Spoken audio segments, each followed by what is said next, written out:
आणि तिसऱ्या दिवसामधलं हे आजचं आपलं तिसरं सत्र की जे परिसंवादाने सुरू होत आहे। ग्रंथ महोत्सवाच्या कार्यक्रमाच्या परंपरेनुसार दरवर्षी आपण रविवारी तिसऱ्या सत्रामध्ये एक अतिशय महत्त्वाच्या अशा विषयावर परिसंवाद घेतो आणि त्या परिसंवादामध्ये महाराष्ट्रातल्या नामवंत अशा विचारवंतांना आपण व्यासपीठावर पाचारण करतो, त्यांचे विचार ऐकतो। आज अतिशय महत्त्वाचा असा विषय घेऊन आम्ही आपल्यासमोर आलेलो आहोत। आजच्या परिसंवादाचा विषय आहे आपली मराठी अभिजात झाली, आता वाटचाल कशी होणार आणि अपेक्षांची पूर्ती होणार का? प्रश्न आहेत आणि या प्रश्नांची उत्तरं आज आपल्याला या दिग्गजांकडून ऐकायची आहेत। किंबहुना आजच्या परिसंवादातून व्यक्त होणारे विचार उद्या महाराष्ट्र शासनाला, सांस्कृतिक मंडळाला, सर्वांनाच ते मार्गदर्शक ठरणार आहे।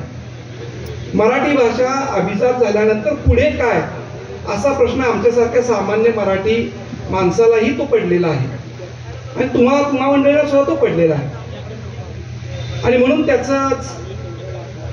त्याच्यावर विचार मंथन करण्यासाठी आज या परिसंवादाचे अध्यक्ष जे आहेत हे माननीय विनोद कुलकर्णी सर, महाराष्ट्र राज्य साहित्य परिषदेचे ते कोषाध्यक्ष आहेत राज्याचे, यांना आपण निमंत्रित केलेलं आहे। मी श्री चिटणीस सरांना विनंती करतो की सातारा जिल्हा ग्रंथ महोत्सव समितीच्या वतीनं त्यांचं स्वागत।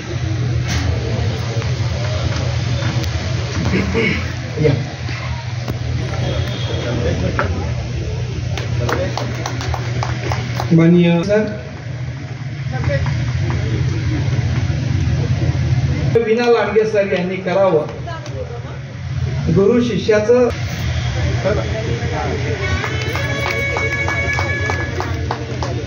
त्याचबरोबर ग्रुपमधलं एक अतिशय अभ्यासू असं व्यक्तिमत्व मुकुंदजी, सर्व मान्यवर आणि आमचे सगळे मित्रच आहेत आणि सर्वात ज्येष्ठ मगाशी राजकुमार निकाम सर म्हणले त्याप्रमाणे सर्वात तरुण असे डॉक्टर विना लांडगे सर यांना अभिवादन करून आपण या परिसंवादाला सुरुवात करू। पण आमच्या सर्वांचेच ते गुरु आहेत। सर्वात महत्त्वाची गोष्ट म्हणजे ह्या विषयावर आपण चर्चा आता करणार आहोत। परिसंवाद मध्ये नेहमी विरोधी मतं सुद्धा मांडली जातात। एखादा गट एक ह्या बाजूनं मतं मांडतो, दुसरा गट दुसऱ्या बाजूनं मतं मांडतो, पण हा एकमेव परिसंवाद असा असेल ज्याच्यामध्ये एकाच बाजूनं मतं मांडली जातील की मराठीची वाटचाल कशी असणार आहे। आणि ही अतिशय महत्त्वाचा असा विषय आहे कारण गेल्या आठवड्यामध्ये अभिजात मराठीचा अधिसूचना जारी झाली। त्याविषयी जेव्हा वृत्तवाहिन्यांनी वादंग सुरू केला की निर्णय झाला पण अजून अधिसूचना हे कुठे आहे, त्यानंतर ती अधिसूचना मिळाली आणि त्या संदर्भात गॅझेट झाल्यानंतर आता आपण मराठीला अभिजात भाषाचा दर्जा मिळाला असं म्हणू शकतो। त्यामुळे ह्या ग्रंथ महोत्सवाच्या निमित्ताने या सर्वात महत्त्वाच्या परिसंवादाचं नियोजन केल्याबद्दल समितीचे मी पहिल्यांदा आभार व्यक्त करतो, अभिनंदनही करतो। परिसंवादाचं स्वरूप साधारण असं असेल की मराठी भाषेला अभिजात भाषेचा दर्जा मिळवून देण्यासाठी ज्यांनी खूप प्रयत्न केले असे आपले विनोद कुलकर्णी सर्वात प्रथम बोलतील। ते त्या संदर्भातली जी त्यांनी लढा दिला किंवा संघर्ष केला त्या संदर्भातली माहिती देऊन मग आता पुढे आपल्याला काय करायचंय हे त्यांच्याकडनं सांगितलं जाईल। नंतर हरीश पाटणे त्यांच्याविषयी त्याविषयी बोलतील, त्यानंतर दीपक शिंदे बोलतील आणि मध्ये आधी या निमित्तानं मी बोलेन सर्वात शेवटी आपल्या अंजली ढबाळ बोलतील का तर शासनाच्या प्रतिनिधी आहेत। आम्ही सर्वांनी ज्या अपेक्षा क्रिया व्यक्त केलेल्या आहेत त्याबद्दल शासनाचं मत काय आहे किंवा काय करता येईल याबाबत त्यांच्याकडून एखादं सोल्युशन आपल्याला मिळतंय का हे या निमित्तानं आपल्याला पाहता येईल। त्यामुळे ह्या पद्धतीने आपल्याला घ्यायचंय। सर्वात महत्त्वाची गोष्ट म्हणजे हा विषय खूप महत्त्वाचा आहे कारण आज समोर सुद्धा एवढा महत्त्वाचा विषय असताना सुद्धा भरलेल्या खुर्च्यांची संख्या रिकाम्या खुर्च्यांपेक्षा कमी आहे, रिकाम्या खुर्च्या जास्त आहेत। हा एवढा मोठा विषय असताना सुद्धा ज्या बाहेर गर्दी आहे, जेव्हा लोकांना मराठीचं महत्त्व कळेल तेव्हा येईल। आम्ही सगळे माध्यमातले लोक आहोत, आम्हाला माहिती आहे, आम्ही आमच्या परीनं मराठी टिकवण्याचा आणि शिकवण्याचा प्रयत्न करत असतो, पण माध्यमातली मराठी सुद्धा आता बिघडत चालली। तर त्या संदर्भात सुद्धा आम्हाला सगळ्यांना काही करायचे, हे सगळे बोलतीलच अनुभवी। साधी उदाहरण एक तुम्हाला सांगतो की खुलासा हा शब्द जेव्हा मराठीमध्ये येतो तर त्याचा अर्थ स्पष्टीकरण असा होतो. एखाद्या गोष्टीचं आपण स्पष्टीकरण करतो त्याला आपण खुलासा म्हणतो, पण हाच खुलासा जेव्हा हिंदीमध्ये येतो तर त्याचा अर्थ गौप्यस्फोट असा होतो. आता सगळी मराठी वृत्तवाहिन्या खुलासा हा शब्द वापरायला लागलेत, ज्याचा अर्थ गौप्यस्फोट होतो. यांनी असा खुलासा केला, हे केला. म्हणजे खरा अर्थ लक्षात घ्या की जे शब्द आपण मराठीवर किती लोकांचं अतिक्रमण सुरू आहे. दुर्दैवानं महाराष्ट्र हे मेट्रोपॉलिटन स्टेट आहे. महाराष्ट्रातली अनेक सिटीज मेट्रोपॉलिटन आहेत. पुणे, मुंबई, नाशिक, नगर, औरंगाबाद सगळी मेट्रोपॉलिटन आहेत. अनेक लोक तिथे येतात आणि त्यानिमित्तानं विविध प्रकारच्या भाषा, विविध प्रकारचे संस्कृती तिथे आपल्याला पाहायला मिळते. पण त्यानिमित्तानं जी सरमिसळ झाली. एक उदाहरण तुम्हाला सांगतो की मला स्वतःला चित्रपट बघायचा आणि मालिका बघायचा खूप शौक आहे. दरवेळी आपण जेव्हा बघतो की मराठी चित्रपटात किंवा मालिकांमध्ये बाई हा विषय जेव्हा येतो, बाई मी म्हणतो बाई म्हणजे वुमन किंवा महिला म्हणून नव्हे, तर बाई हे विशेषण नेहमी कामवालीला वापरलं जातं. हिंदी लोकांसाठी बाई म्हणजे कामवाली, पण आमच्यासाठी बाई म्हणजे जिजाबाई आहेत, अहिल्याबाई आहेत, येसूबाई आहेत, लेडी या अर्थानं आम्ही बाई शब्द वापरतो. पण हिंदी भाषिक लोक बाई ह्या शब्दाला मोलकरीण्यापर्यंत येऊन पोहोचवतात आणि आपल्यापैकी त्याबाबत कोणीही काही बोलत नाही.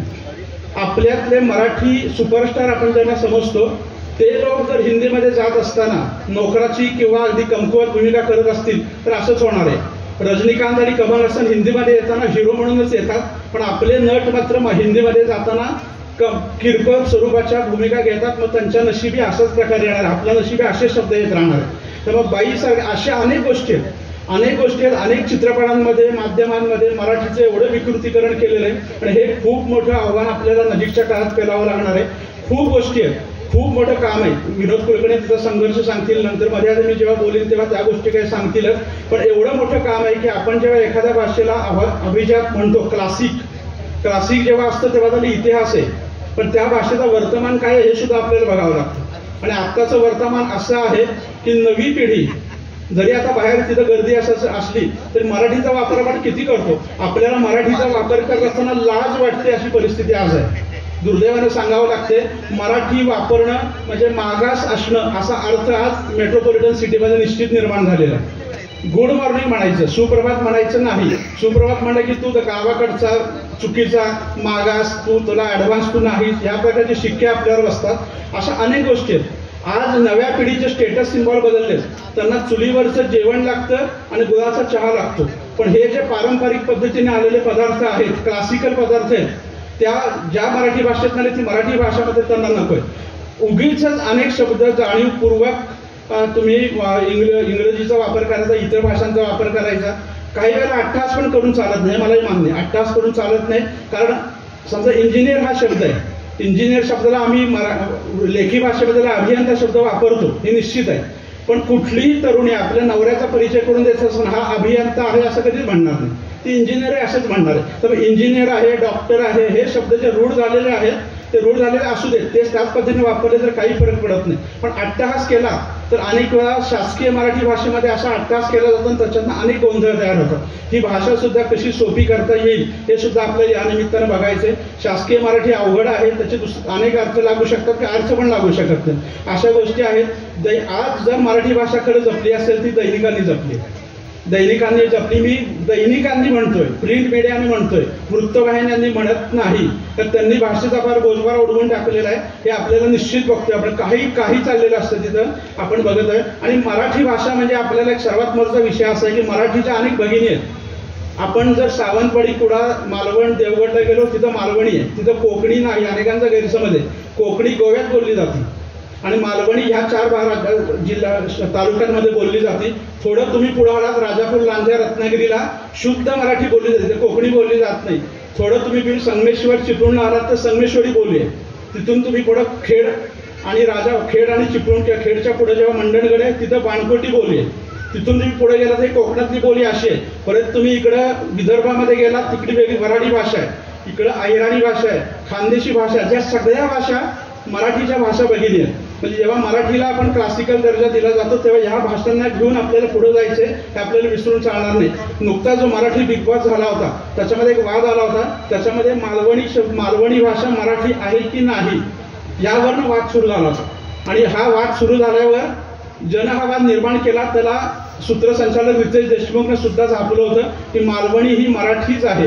तेव्हा अशा अनेक भाषा तुम्हाला तुमचं मराठी भाषेचं वैभव वाढवत असतात. मराठी भाषांच्या भगिनी आहेत त्या सगळ्या मिळून मराठी भाषेचं वैभव वाढवणार आहेत. तेव्हा आपल्याला अशा अनेक विषयांना चर्चा करायची आहे, स्पर्श करायचा आहे. आत्ता श्रीकांत कात्रे पण आलेले आहेत, त्यांचं स्वागत आपण करूया, ते सुद्धा बोलतील.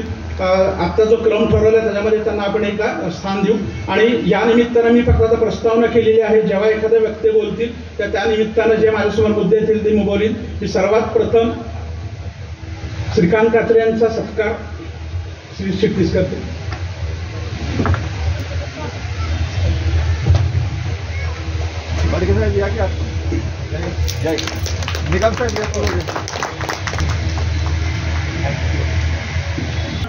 त्याच कालावधी की त्याच्या पूर्वी झालेली ज्ञानेश्वरी असेल किंवा त्याच कालावधीमध्ये झालेली दासबोध असेल, याबाबत मात्र आपल्या मराठी मुलांना माहीत नाही. याबाबत सुद्धा दुःख व्यक्त करण्यासारखी परिस्थिती आहे. अगदी निगेटिव्ह चित्र असं नाही, पण ज्या प्रकारे आता अभिजात भाषेचा दर्जा मिळाल्यानंतर आपल्या सगळ्यांची जबाबदारी वाढलेली आहे, विशेषतः माध्यमांची जबाबदारी वाढलेली आहे, शासनाची जबाबदारी वाढली आहे. सर्वात महत्त्वाची म्हणजे मी मराठी असं म्हणणारा जो सर्वसामान्य नागरिक आहे त्याला सुद्धा मराठी भाषा म्हणजे काय, ती अभिजात झाली म्हणजे नक्की काय झालं हे समजून घेण्याची गरज आहे, तर ती भाषा वाढत राहणार आहे. ज्या प्रकारे आज पुष्पासारखा चित्रपट 2000 कोटीचा बिझनेस करतो आणि आपला एखादा चित्रपट 20 कोटीचा बिझनेस केला की आपल्याला आनंद होतो, आपली कॉलर ताट होती. 12 कोटीच्या महाराष्ट्रामध्ये 1 लाख लोकांनी जरी तिकीटं काढली तरी एखादा पिक्चर मराठी चित्रपट 100 कोटीचा बिझनेस करू शकेल. पण लोक मराठी चित्रपट बघतच नाहीत. त्याच थिएटरला, त्याच मल्टिप्लेक्सला पुष्पा बघायला जातील, पण एखादा दुसरा आलेला मराठी चित्रपट एक कर्तव्य भावनेने बघायला जात नाहीत. अशा अनेक गोष्टी समोर आहेत, ओघात आपण बोलूच. तर ही माझ्या प्रस्तावनेनंतर मी पहिल्यांदा विनोद कुलकर्णींना आमंत्रित करतो की त्यांनी या परिसंवादाची सुरुवात करावी.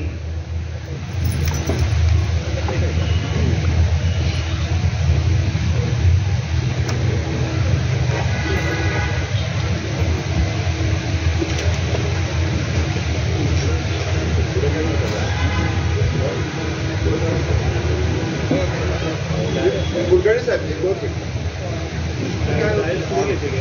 त्या माणसाने पुढे घेऊ जरा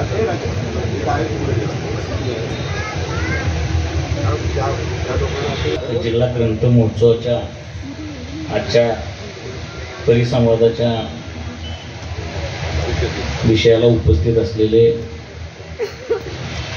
मुकुंद फडके, श्रीकांत कात्रे, दीपक शिंदे, हरीश पाटणे, अंजली ढमाळ, लांडगे सर, राजकुमार निकम सर, समोर बसलेले श्री चिटणीस डॉक्टर राजेंद्र माने, डॉक्टर संदीप श्रोत्री, सीमंतनी निमकर, समोर रहमतपूरवरून आलेल्या माने सर, मागे शेवट बसलेले निलेश मायगावकर आणि सगळे मान्यवर. गेल्याच वर्षी सातारा जिल्हा ग्रंथ महोत्सवाच्या व्यासपीठावर आपण मराठी भाषेला अभिजात भाषेचा दर्जा मिळणार का या विषयाचा परिसंवाद घेतलेला होता आणि वर्षभरातच मराठी अभिजात झाली म्हणजे ग्रंथ महोत्सवाच्या व्यासपीठाचं कौतुक करायला पाहिजे की त्यांचा पायगुण लागला आणि मराठी अभिजात झाली. कारण त्यावेळेस इथं असा ठराव झाला की आपण सगळे तुमच्या जोडीला मराठी भाषेला अभिजात भाषेचा दर्जा देण्यासाठी जे जे करता येईल ते करूया असा ठराव आपण इथं ग्रंथ महोत्सवाच्या ह्या व्यासपीठावरून केलेला होता. आणि वर्षभरामध्येच मराठी भाषेला अभिजात भाषेचा दर्जा मिळाल्यामुळे आपल्याला फार काही संघर्ष करावा लागला नाही. साधारण 11 वर्षापूर्वी पृथ्वीराज चव्हाण मुख्यमंत्री असताना त्यांनी मराठी भाषेला अभिजात भाषेचा दर्जा देण्यासंदर्भात रंगनाथ पठारे यांच्या अध्यक्षतेखाली समिती नेमलेली होती. त्या समितीने अहवाल दिल्यानंतर तब्बल 10 वर्षांनंतर मराठी भाषेला अभिजात भाषेचा दर्जा मिळाला. कालच एका संमेलनामध्ये मराठी भाषेच्या अभिजात भाषेच्या दर्जा संदर्भातला परिसंवाद होता आणि 50 पुस्तकं लिहिलेल्या एका लेखिकेने आपल्याला सहज दर्जा मिळालेला आहे पण आता पुढचं सगळं आव्हान आहे असं सांगितलं. तर 10 वर्ष केलेला संघर्ष सुद्धा लेखक आणि कवींच्या लक्षात राहत नाही यासारखं आपल्या भाषेचं दुसरं दुर्दैव नाही. मी त्याच व्यासपीठावर माझं मनोगत मांडण्यापूर्वी त्या वाक्याला आक्षेप घेतला आणि त्यांना सांगितले की 10 वर्ष संघर्ष केल्यानंतर हा दर्जा मिळालेला आहे पण फक्त 10 वर्षाचा संघर्ष कारणीभूत नाही, त्याला अनेक गोष्टी कारणीभूत आहेत. आणि त्यानंतर हा दर्जा मिळालेला आहे. त्यामुळे पहिला जो काही संघर्ष झालेला आहे तो आपण विसरता कामा नये. कारण एखादं यश मिळालं की त्याच्या पाठीमागं केलेला संघर्ष, त्याच्या पाठीमागं केलेले कष्ट लोक लगेच विसरतात. आणि मराठी भाषिक तर जास्तीत जास्त विसरभोळे आहेत, ते तो संघर्ष बाजूला टाकून देतात. मराठी भाषेला अभिजात भाषेचा दर्जा सहज मिळेल अशी कल्पना त्या काळामध्ये होती. रंगनाथ पठारे समितीचा अहवाल ज्यावेळी महाराष्ट्र सरकारने केंद्र सरकारला पाठवला, त्यानंतर आम्ही त्याचा पाठपुरावा करण्याचा निर्णय घेतला. महाराष्ट्रातल्या सर्व साहित्यिकांना एकत्र केलं, सर्व विचारवंतांना एकत्र केलं, मराठी भाषेवर प्रेम करणाऱ्या सर्व साहित्य संस्था संघटना यांना एकत्र करून महाराष्ट्र सरकारकडे पाठपुरावा केला. महाराष्ट्र सरकारकडे पाठपुरावा केल्यानंतरही त्याचा काही उपयोग झाला नाही. महाराष्ट्रात आणि केंद्रात एकच सरकार असताना सुद्धा मराठी भाषेला अभिजात भाषेचा दर्जा मिळाला नाही. व फक्त निवेदनं पाठवून पाठपुरावा करून हा प्रश्न सुटेल असं वाटत नव्हतं. म्हणून लोक चळवळ उभी करावी, लोकांचा दबाव निर्माण करावा असं महाराष्ट्र साहित्य परिषदेच्या पुण्याच्या बैठकीमध्ये ठरलं. आणि महाराष्ट्रभरातून 1,00,000 पत्र पंतप्रधानांना पाठवण्याचा निर्धार तिथं करण्यात आला. तर 1,00,000 पत्र ही आपल्या एकट्या सातारा जिल्ह्यानं पंतप्रधानांना पाठवलेली आहेत. तेव्हा मराठी भाषेला अभिजात भाषेचा दर्जा देण्याचा इतिहास ज्यावेळेस लिहिला जाईल त्यावेळेस सातारा जिल्ह्याचा उल्लेख हा अग्रक्रमाने करावा लागेल. कारण 1,00,000 पत्र पंतप्रधानांना पाठवून काही दबाव निर्माण करण्याचा प्रयत्न आपल्या सातारा जिल्ह्यानं केलेला होता. तेवढ्यावर आपण थांबलो नाही. महाबळेश्वरला देवेंद्र फडणवीस येणार होते आणि मी स्वतः त्यांना काळे झेंडे दाखवण्याचं आंदोलन जाहीर केलं. आमचे हरीश पाटणे त्यावेळेस माझ्यासोबत होते. प्रचंड दबाव होता देवेंद्र फडणवीसांना काळे झेंडे दाखवू नयेत म्हणून. मला पोलिसांनी स्थानबद्ध सुद्धा काही तासांसाठी केलेलं होतं. पुन्हा हरीश पाटणे आणि SP त्यावेळेचे संदीप पाटील यांच्या चर्चेनंतर माझी सुटका करण्याचा निर्णय झाला. आणि देवेंद्र फडणवीस हेलिकॉप्टरमधून उतरले की पहिले तुमच्याशी चर्चा करतील आणि तुमच्या प्रश्नावर ते काय करणार आहेत, काम काय करणार आहेत ते सांगतील. अशी तडजोड होऊन आमचं आंदोलन मागं घेतलं गेलं. मग त्यावेळेस मी, हरीश पाटणे, कांताताई मिलवडे, महाराष्ट्र साहित्य परिषदेचे कार्याध्यक्ष मिलिंद जोशी आणि सगळ्यांनी देवेंद्र फडणवीसांशी चर्चा केली. देवेंद्र फडणवीसांनी हा प्रश्न केंद्रात आपण पंतप्रधानांकडे मांडू आणि सोडवून घेऊ असं आश्वासन दिलं. पण पुढं काही 2 वर्ष घडलं नाही. म्हणून 2017 साली आम्ही पंतप्रधानांना पुन्हा एक पत्र लिहिलं की तुम्ही जर आम्हाला हा दर्जा दिला नाही तर आम्ही दिल्लीत प्रजासत्ताक दिनी आंदोलन करू. उत्साहाच्या भरात हा इशारा देऊन झाला होता. आणि नंतर ज्यावेळेस केंद्रीय यंत्रणांकडून मला फोन यायला लागले की तुम्हाला परवानगी नाकारलेली, तुम्ही दिल्लीत पाय ठेवायचा नाही, पाय ठेवला तर विमानतळावरच तुम्हाला अटक करू. त्या आंदोलनामध्ये सातारचे आत्ताचे जे मंत्री आहेत त्यावेळेस ते राष्ट्रवादी काँग्रेस पक्षात होते आणि सरकार भाजपचं होतं. आणि साताऱ्यामध्ये काही घटना अशा घडलेल्या होत्या की तणावाचं वातावरण होतं. तरी शिवेंद्रराजे आणि आमच्या कुठल्याही सहकाऱ्यांना मी पोलिसांनी परवानगी नाकारलेली आहे, केंद्रीय यंत्रणांनी परवानगी नाकारलेली आहे, आंदोलन करता येणार नाही असं स्पष्ट कळवलेलं. ही माहिती कुणालाही दिली नाही. राजेंद्र माने त्यातले एक आंदोलक होते, त्यांना कुणाला मी कल्पना दिली नाही की आपल्याला परवानगी नाकारलेले, जे काय घडेल ते दिल्लीत बघू म्हटलं. अटक झाली तर किमान इतिहासकरी होईल. जसं आणीबाणीत अटक झाली, स्वातंत्र्य चळवळीत अटक झाली, 2-3 दिवस आत रात्री शिवेंद्रराजे आपल्याबरोबर काहीतरी व्यवस्था होऊन आपण बाहेर येऊ ह्याची खात्री होती की आपल्याला काय अगदी आयुष्यभर तिथं तुरुंगात ठेवणार नाही. आणि ठेवलं तरी भाषेच्या प्रश्नासाठी साहित्यिक, कार्यकर्ते, पत्रकार आणि राजकीय नेते हे सगळे तुरुंगवारी सुद्धा करायला तयार आहे याची इतिहासात नोंद होईल. या शक्यतेवर दिल्लीत आम्ही गेलो. दिल्लीत गेल्यानंतर प्रचंड बंदोबस्त दिल्लीमध्ये 26 जानेवारीला असतो की टाचणी सुद्धा तुम्ही इकडची तिकडे करू शकत नाही. तिथले पत्रकार आमचे मित्र होते प्रशांत कदम आणि त्यांच्या काही सहकार्याने आम्हाला सांगितले की तुम्ही सकाळी आंदोलन करू नका. आमचे एक वकील मित्र होते, त्यांनी आम्हाला सांगितलं की आपण SP-शी चर्चा करू आणि मग आम्ही महाराष्ट्र सदनाबाहेरील शिवाजी महाराजांच्या पुतळ्यासमोर आंदोलन करण्याचा निर्णय घेतला. आणि मग तिथं आम्ही धरणे आंदोलन केलं. सगळ्या वृत्तवाहिन्यांमुळे महाराष्ट्राला मराठी भाषेसाठी धरणे आंदोलन दिल्लीमध्ये झालंय याची माहिती झाली. दिवसभर प्रजासत्ताकाच्या कार्यक्रमानंतर मराठी भाषेच्या आंदोलनाची बातमी दिवसभर चर्चेत राहिली. त्यानंतर आम्ही महाराष्ट्रातले जे त्यावेळचे दिल्लीत असणारे मंत्री यांना भेटायला गेलो आणि त्यांच्याकडे तेच खातं होतं भाषेच्या अभिजात दर्जाच्या संदर्भातलं. माझ्या मित्राचे वडीलच असल्यामुळे त्यांचा नामोल्लेख मी करत नाही. पण त्यांनी अतिशय हीन वागणूक आम्हाला दिली. म्हणजे दुसऱ्या भाषेतले जर मंत्री असतील त्यांनी एखादी हीन वागणूक दिली असती तर कदाचित आपण समजूनही घेतली असती. त्यांनी शिवेंद्रराजेंना असं सांगितलं की तुमचा पक्ष सत्तेत होता त्यावेळेस का नाही दिला दर्जा, तुम्ही सत्तेत होता. कारण 2013ला तो अहवाल केंद्र सरकारकडे दिलेला होता आणि 2014ला सगळं सरकार बदललेलं होतं आणि त्यामुळं इतक्या लवकर त्यांच्याकडून कार्यवाही होणं अपेक्षितच नव्हतं. परंतु त्यांची उदासीनता आमच्या लक्षात आली आणि आमच्या लक्षात आलं की हा प्रश्न आपल्या साहित्यिकांच्या दबावामुळं किंवा लोक चळवळ उभी करून सुद्धा फारसा काही सुटणार नाही. राजकीय इच्छाशक्तीला आवाहन केलं पाहिजे, राजकीय नेत्यांच्या भेटीगाठी घेतल्या पाहिजे, त्यांना सांगितलं पाहिजे की हा प्रश्न तुम्ही सोडवा. शरद पवारांपासून राज ठाकरेंपर्यंत आणि उद्धव ठाकरेंपासून रामदास आठवलेपर्यंत सगळ्यांना आम्ही भेटण्याचा प्रयत्न केला, पत्रव्यवहार केला, महाराष्ट्रातल्या सगळ्या खासदारांना पत्र पाठवली, सगळ्यांना विनंती केली की तुम्ही सगळ्यांनी एकजुटीनं पक्षीय भेदाभेद विसरून पंतप्रधानांकडे एकजुटीनं तुम्ही मराठी भाषेला अभिजात भाषेचा दर्जा देण्यासाठी मागणी करा आणि मराठीला अभिजात भाषेचा दर्जा मिळाला पाहिजे असा आग्रह धरा.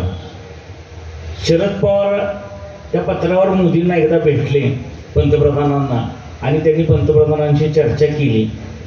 ती चर्चा करण्यापूर्वी माझ्याशी पवार साहेबांनी संपर्क साधला, सगळा प्रश्न समजून घेतला, कुठं अडकले वगैरे सगळी माहिती घेतली आणि त्यांनी पंतप्रधानांची भेट घेतली. सेंट्रल हॉलमध्ये संसदेच्या अधिवेशनाच्या काळात ती भेट झाली आणि त्यामुळं आता मुकुंद खडके सरांनी सांगितले की वृत्तवाहिन्यांची काय परिस्थिती आहे. त्यांनी लगेच बातम्या चालवल्या की मोदी पवारांना भेटले, पवार मोदी भेट होणार, महाराष्ट्रात उलथापालथ होणार, केंद्राचं राजकारण बदलणार, मोठं काहीतरी महाराष्ट्राच्या राजकारणात घडणार. म्हणजे परवा सुद्धा शरद पवार डाळिंब घेऊन भेटायला गेले होते पंतप्रधानांना, तर ते फक्त डाळिंब दाखवलं, निमंत्रण त्यांनी साहित्य संमेलनाचं दिलेलं होतं त्यांनी. म्हणजे पवारांच्या राजकारणाची ती खासियत आहे की ते दाखवतात एक करतात एक, की डाळिंब दाखवून साहित्य संमेलनाच्या उद्घाटनाचं निमंत्रण त्यांना दिलं. तसं ते भेटले पवार आणि भेटल्यानंतर एक अर्ध्या पाऊण तासात शरद पवार बाहेर आले. मला एकट्याला आणि शरद पवारांना त्यांच्या पीएलाच माहित होतं शरद पवार का भेटलेत म्हणून, पण अख्ख्या देशभर आता काहीतरी मोठं घडणार, राष्ट्रवादी भाजप सोबत जाणार वगैरे. म्हणजे भाषेचा प्रश्न अजिबात महत्वाचा नसतो. म्हणजे पत्रकारांना पवार का भेटले असतील ह्याची चौकशी सुद्धा करावीशी वाटली नाही वृत्तवाहिन्यांची की हे काय भेटले. पवार सुद्धा बाहेर आल्यानंतर पत्रकार त्यांना भेटले, त्यांनी विचारलं काय नवीन गडबड घोटाळा, पवार नुसतं हसले निघून गेले. त्या पवारांना सुद्धा त्यात माझ्या रस आहे की चला मी मोदींना भेटलो, 1-2 महिने त्याच्यावर निघतील की पवार साहेब काही करू शकतात. ही जी काय महाराष्ट्राच्या लोकांचा एक समज आहे तो अधिक बळकट होतो अशा घटनांमधून. कारण भाषेचा प्रश्न काही तितका महत्वाचा नाहीये. पुन्हा मला त्यांच्या पीएनचा फोन आला, पवार साहेब बोलणारे, ते म्हणले मद्रास उच्च न्यायालयामध्ये प्रकरण अडकलेलं आहे आणि त्यामुळं आता तो स्टे उठल्याशिवाय आपल्याला काही भाषेचं करता येणार नाही. 2 महिन्याच्या काळामध्ये मी पुन्हा पाठपुरावा केला, सगळं माहितीचा अधिकार वापरला, मद्रास हायकोर्टाला पत्र पाठवलं, केंद्र सरकारला पत्र पाठवलं. त्यानंतर मला एक कागद सापडला, मद्रास उच्च न्यायालयाने ती स्थगिती उठवलेली आहे आणि भाषेला अभिजात दर्जा देण्याचा प्रश्न रिकाम, म्हणजे आता कुठलाही अडथळा नाही. मग भिलारला शरद पवार आले होते, पुन्हा हरीश पाटणे, मी, त्यावेळी सचिन जवळकुटे असे आम्ही 4-5 पत्रकार पुन्हा शरद पवारांना भेटलो आणि शरद पवारांना ती स्थगिती उठवलेली, तुम्ही पुन्हा मोदींना भेटा आणि हा प्रश्न मार्गी लावा अशी विनंती केली. त्यानंतर काय पवारांनी काही प्रयत्न केल्याचं माझ्या कानावर नाही. राज ठाकरेंना सुद्धा सांगलीत एका संमेलनाच्या निमित्तानं भेटलो होतो. त्यावेळेस राज ठाकरेंची भूमिका वेगळी होती, लोकसभेच्या निवडणुकीत त्यांनी मांडलेली भूमिका वेगळी होती. राज ठाकरेंनी आम्हाला सांगितले की हे दर्जा काय केंद्र सरकार देणार नाही, सरकार कसले तुम्हाला माहिती आहे, त्याच्या हातनं काही दर्जा देऊन होणार नाही ना, असला प्रश्न काही तुम्ही मांडू नका, दुसरं काही साहित्यिकांविषयी असेल करायचं तर मला सांगा, आपण निश्चित करू. म्हणजे प्रचंड उदासीनता राजकीय व्यासपीठावर होती. एकनाथ शिंदेना आम्ही पत्रव्यवहार केला. एकनाथ शिंदे मुख्यमंत्री झाल्यानंतर एकनाथ शिंदेनी मात्र ज्या काही मागण्या पंतप्रधानांकडे केल्या त्यामध्ये मराठी भाषेला अभिजात भाषेचा दर्जा द्या या मागणीसाठी एकनाथ शिंदे गटाचे सगळे खासदार हे पंतप्रधानांना जाऊन भेटले. म्हणजे 7-8 वर्ष ज्यावेळेस आपण प्रयत्न करतो त्यावेळेस कुठंतरी राजकीय नेत्यांना वाटायला लागतं की थोडंसं या प्रश्नामध्ये आपण लक्ष घातलं पाहिजे, कारण भाषेच्या प्रश्नावर मतं मिळत नाही. म्हणजे किती मोठं ग्रंथ महोत्सव घेतलं, अखिल भारतीय साहित्य संमेलन घेतलं म्हणून काही मतदानाच्या टक्क्यात वाढ झाली आहे असं 75 वर्षात माझ्या काही निदर्शनास आलेलं नाही, किंवा कुणी काही सर्वेक्षण केलं असेल तर भाषेच्या प्रश्नावर आम्ही मत देऊ असं 1-1.5% कुणाचं काही वातावरण आहे महाराष्ट्रात तरी तसं वातावरण दिसत नाही. म्हणजे तमिळ किंवा कानडी भाषिक त्याबाबत सजग असतात. म्हणजे पहिल्यांदा अभिजात दर्जाची जी काही भानगड आली ती तामिळनाडूतून आली. तामिळनाडूचे जे मुख्यमंत्री होते करुणानिधी यांनी UPA म्हणून सोनिया गांधीच्या नेतृत्वाखाली आघाडी करण्याचं काम सुरू झाल्यानंतर करुणानिधींनी सांगितलं की आम्ही तुमच्या आघाडीत येऊ, पण माझी एक अट आहे. त्यांनी विचारलं काय अट आहे, तर त्यांनी सांगितलं की UPAचं सरकार जर आलं तर तामिळ भाषेला अभिजात भाषेचा दर्जा तुम्ही द्याल असं तुम्ही तुमच्या जाहीरनाम्यामध्ये आश्वासन दिलं पाहिजे. तर ते एकमेव जाहीरनाम्यातलं कुठल्याही आघाडीच्या पक्षाच्या आश्वासन सोडलं तर कुठल्याही भाषेसाठी कुठल्याही पक्षानं असं दर्जा वगैरे देऊ, भाषेचा विकास करू असं आश्वासन गेल्या 20 वर्षामध्ये दिलेलं नाही. आणि मराठीसाठी सुद्धा असं कुणी आश्वासन दिल्याचं माझ्या पाहण्यात ऐकण्यात नाही. आत्ताच्या निवडणुकीमध्ये लोकसभेच्या ते आश्वासन आलेलं होतं. त्यामुळे फक्त आमच्या संघर्षामुळे 10 वर्षात मराठी भाषेला अभिजात भाषेचा दर्जा मिळाला असं म्हणणं चुकीचं ठरेल. पण भाषेसाठी आम्ही काही संघर्ष केला नाही, काही काम केलं नाही आणि उगाच पंतप्रधानांच्या मनात आलं आणि लगेच त्यांनी दर्जा देऊन टाकला असं काही घडलेलं नाही. त्याचं कारण महाराष्ट्राच्या जनतेनं लोकसभेच्या निवडणुकीमध्ये जो कौल दिलेला होता की ज्या मोठ्या प्रमाणावर विरोधी पक्षाचे खासदार निवडून दिलेले होते त्यानंतरची काही घाबरगुंडी उडाली आणि महायुतीचे नेते जे काही घाबरले 1.5% फरक देवेंद्र फडणवीसांनी सांगितलं की फक्त 1.5% मतं आपल्याला मिळवायची, तर ती 1.5% मतं जर आपल्याला मिळाली तर आपलं महायुतीचं सरकार येणार आहे आणि 200 पार आमदार आपले निवडून येणार आहे. त्यामध्ये त्यांनी लाडकी बहीण योजना असेल किंवा ST मध्ये महिलांना प्रवासाची सवलत असेल, ज्येष्ठ नागरिकांना प्रवासाच्या सवलत असतील, ब्राह्मण महामंडळापासून त्या अनेक महामंडळ निर्माण केली. तसंच त्यांच्या लक्षात आलं की 0.10-20% लोकांची मतं भाषेला दर्जा दिला म्हणून ओढू शकतात. म्हणजे आपला काय फार टक्का मोठा नाही की अभिजात भाषेला आता आपण उत्सव वगैरे करतोय, आनंद साजरे करतोय, पण त्यावेळेसची परिस्थिती अशी होती की थोडी अगदी 2-4 लाख मतं जरी वाढली तर काही जागांना फरक पडू शकेल असा अहवाल केंद्र सरकारकडे गेला आणि मग केंद्र सरकारनं आपल्याला अभिजात भाषेचा दर्जा तो इतका काही गडबडीत दिला की त्याचा अध्यादेश काढायला सुद्धा 2 महिने लागले.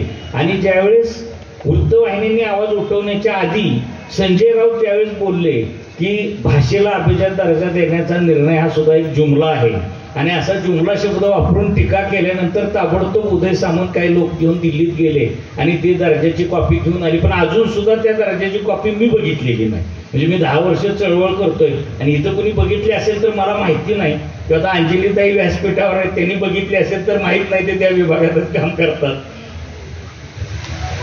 आणलेली आहे त्यांनी, म्हणजे आता आपल्याला बघायला मिळू शकेल. म्हणजे तो जुमला नाही, इथपर्यंत आपण आता आलेलो आहोत.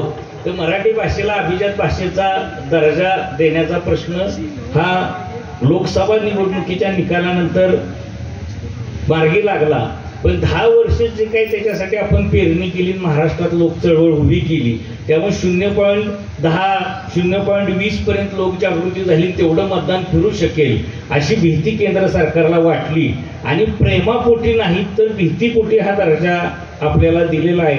आता तो GR त्या सांगतील त्यांच्या भाषणामध्ये, त्यामध्ये काय 500 कोटी वगैरे मिळणार होते, त्यातले काय 50 कोटी 75 कोटी वगैरे लिहिलेत का? माझ्या माहितीप्रमाणे लिहिले नसतीलच, कारण लिहिले असते काय तर लगेच उदय सामंतांनी त्याची मोठी घोषणा लगेच पोस्टर 50 कोटी भाषेसाठी आणले वगैरे त्याची जाहिरात झाली असती. ज्या अर्थी जाहिरात झाली नाही, ब्रँडिंग झालं नाही, त्या अर्थी त्यात 1 रुपयाचा निधी त्या भाषेसाठी लिहिलेला नसणार अशी मला निश्चितपणे खात्री आहे. त्यामुळं आम्ही पुस्तकप्रेमी आमच्या समूहाचं संमेलन युक्तेश्वरला झालं होतं तर तिथं भाषेला दर्जा मिळाला पुढे काय असा प्रश्नाचा परिसंवाद होता. त्यावेळेस मी सांगितलं होतं की आधी अध्यादेश काढण्यासाठी आपल्याला संघर्ष करावा लागेल. तर अध्यादेश काढण्याचा संघर्ष आता आपल्याला संपलेला आहे, कारण विरोधी पक्ष वृत्तवाहिन्यांना कधीतरी मराठी भाषेचा प्रश्न सुद्धा महत्त्वाचा आहे, किंवा त्या दिवशी कदाचित बातमी नसतील, बोलण्यासारखं काही नसेल, चला ह्याच्यावर बोलू, हा मुद्दा राहिलेला आहे म्हणून कदाचित बोलून झाला असेल म्हणून तो प्रश्न आपला नशिबानं आपल्या मार्गी लागला. आता लढाई पुढं आहे की 500 कोटी रुपयाचा निधी हा आपल्याला मिळवायचा आहे. म्हणजे इतर सगळ्या भाषांना तो मिळालाय असं काही नाहीये, इतर भाषांना सुद्धा फार काही निधी मिळालाय अशी माझी माहिती नाही. संस्कृत भाषेला सर्वाधिक निधी मिळालेला आहे, बाकी कुठल्याही भाषेला तो निधी मिळालेला नाही. पण मराठी भाषेला आपण 500 कोटी मिळवल्याशिवाय स्वस्त बसणार नाही. आणि आपण सगळे मिळून ते 500 कोटी मिळवण्यासाठी आपल्याला महाराष्ट्रातल्या सगळ्या साहित्यिकांना, लेखकांना, मराठी भाषेवर प्रेम करणाऱ्या सगळ्यांना आपल्याला संघर्ष करावा लागणार आहे. कारण हा जर संघर्ष आपण केला तर 500 कोटी रुपये येतील. आणि पैशाशिवाय काही करता येत नाही. पैसा महत्त्वाचा आहे, आणि पैसा असेल तर बऱ्याचशा गोष्टी सुलभ होतात असं माझं तरी वैयक्तिक मत आहे. कुणाला पटेल न पटेल तर तो पैसा मिळवण्यासाठी आपल्याला संघर्ष करावा लागेल. आणि पुन्हा तो पैसा ज्या कामासाठी आपल्याला मिळवायचा आहे त्या कामासाठीच तो वापरला जातोय का नाही हे बघण्यासाठी आपल्याला संघर्ष करावा लागणार आहे. आता भाषेला निधी दिल्यानंतर केंद्राचे काही निकष आहेत का ते आपल्याला तपासावे लागतील. महाराष्ट्र सरकार तो पैसा कसा खर्च करायचा आहे त्याचा एक प्रस्ताव तयार करणार आहे. आणि तो प्रस्ताव करताना ते कुठल्या दृष्टीतनं त्याच्याकडे बघणार आहेत त्या 500 कोटीकडं. म्हणजे सरकार असेल किंवा आता साहित्य संस्कृती मंडळाचे समजा अध्यक्ष त्या समितीमध्ये गेले तर ते कसे बघणार आहेत, त्यांच्या दृष्टिकोनावर ती गोष्ट ठरणार आहे की तो पैसा आला तर कसा वापरायचा. म्हणजे पूर्वीची भाषा जिवंत ठेवण्यासाठी किंवा पूर्वीच्या भाषेतलं साहित्य हे आत्ताच्या भाषेत समजेल अशा प्रकारे त्याची रचना नव्या मराठीमध्ये आणण्यासाठीचा तो निधी आपल्याला खर्च करावा लागेल की काय, अशा गोष्टींवर चर्चा चालू आहे. परंतु आपल्याला मराठी भाषा अभिजात झाल्यामुळं एक स्टेटस सिम्बॉल असतो की आमच्या गावाची जत्रा आहे, आम्ही पुण्यात राहतो, आम्ही साताऱ्यात राजधानीत राहतो, 2 राज्य राहतो. तसं आता आपल्याला एक मिरवण्यासाठी की आमची भाषा मराठी अभिजात आहे, अभिजात दर्जा असलेली आहे, केंद्र सरकारनं दिलेला आहे. आतापर्यंत आपण भाषेबद्दल कधी असं कॉलर टाईट करून आमची भाषा अशी वगैरे सांगितलेलं मी काही कुणी ऐकलेलं नाही. म्हणजे कोण मराठी भाषिक इकडे तिकडे, कारण आपण सातारा सोडला, शिरवळ सोडून पुण्यात गेलो तरी आपण पहिल्यांदा स्वतःहूनच हिंदीत बोलायला लागतो. एखाद्या रिक्षावाला आनेवाले का इधर जानेवाले का असं आपण विचारायला लागतो. तो मराठी भाषिक आहे का नाही याची सुद्धा आपण खात्री करत नाही. काल शरद पवारांना एकानं पुण्यात विचारलं की इथे हिंदी फार बोलायला लागले, त्यासाठी काहीतरी करा. त्यांनी सांगितलं उद्धव ठाकरेंना, त्यांची आघाडी उद्धव ठाकरेशी असल्यामुळे त्यांनी उद्धव ठाकरेंना निरोप देतो असं सांगितलेलं आहे. तर आपल्याला पहिल्यांदा महाराष्ट्रात आपण राहिल्यानंतर आपण स्वतः मराठी बोललं पाहिजे आणि दुसऱ्यालाही मराठी बोलायला भाग पाडलं पाहिजे. इतका स्वाभिमान आणि अभिमान आपण आपल्या भाषेसंबंधी बाळगला पाहिजे. विका राजवाडेंनी 100 वर्षापूर्वी असं म्हटलं होतं की मराठीची मला फार काळजी वाटते, मराठी मृत अवस्थेकडे निघालेली आहे. पण 100 वर्षानंतर सुद्धा तसं काही घडलेलं नाही. त्यामुळे भाषा आपली मृत होईल अशी काळजी करायचं काही कारण नाही. परंतु सगळं ज्ञान हे मराठी भाषेमध्ये आलं पाहिजे. म्हणजे अभिजातसाठी 500 कोटी येतील केंद्राकडनं आपण प्रयत्न करून, पण महाराष्ट्र सरकारनं सुद्धा त्यामध्ये 500 कोटी घातले पाहिजेत आणि सगळं ज्ञान मराठीमध्ये आणलं पाहिजे आणि त्यासाठी भूमिका घेतली पाहिजे. म्हणजे जपान सारखा जो देश आहे, कालच अविनाश धर्माधिकाऱ्यांचा दैनिक पुढारीमध्ये लेख होता की जपान एक छोटा देश आहे 10 कोटी लोकसंख्येचा, पण तिथले सगळे अभ्यासक्रम हे जपानी भाषेत आहे.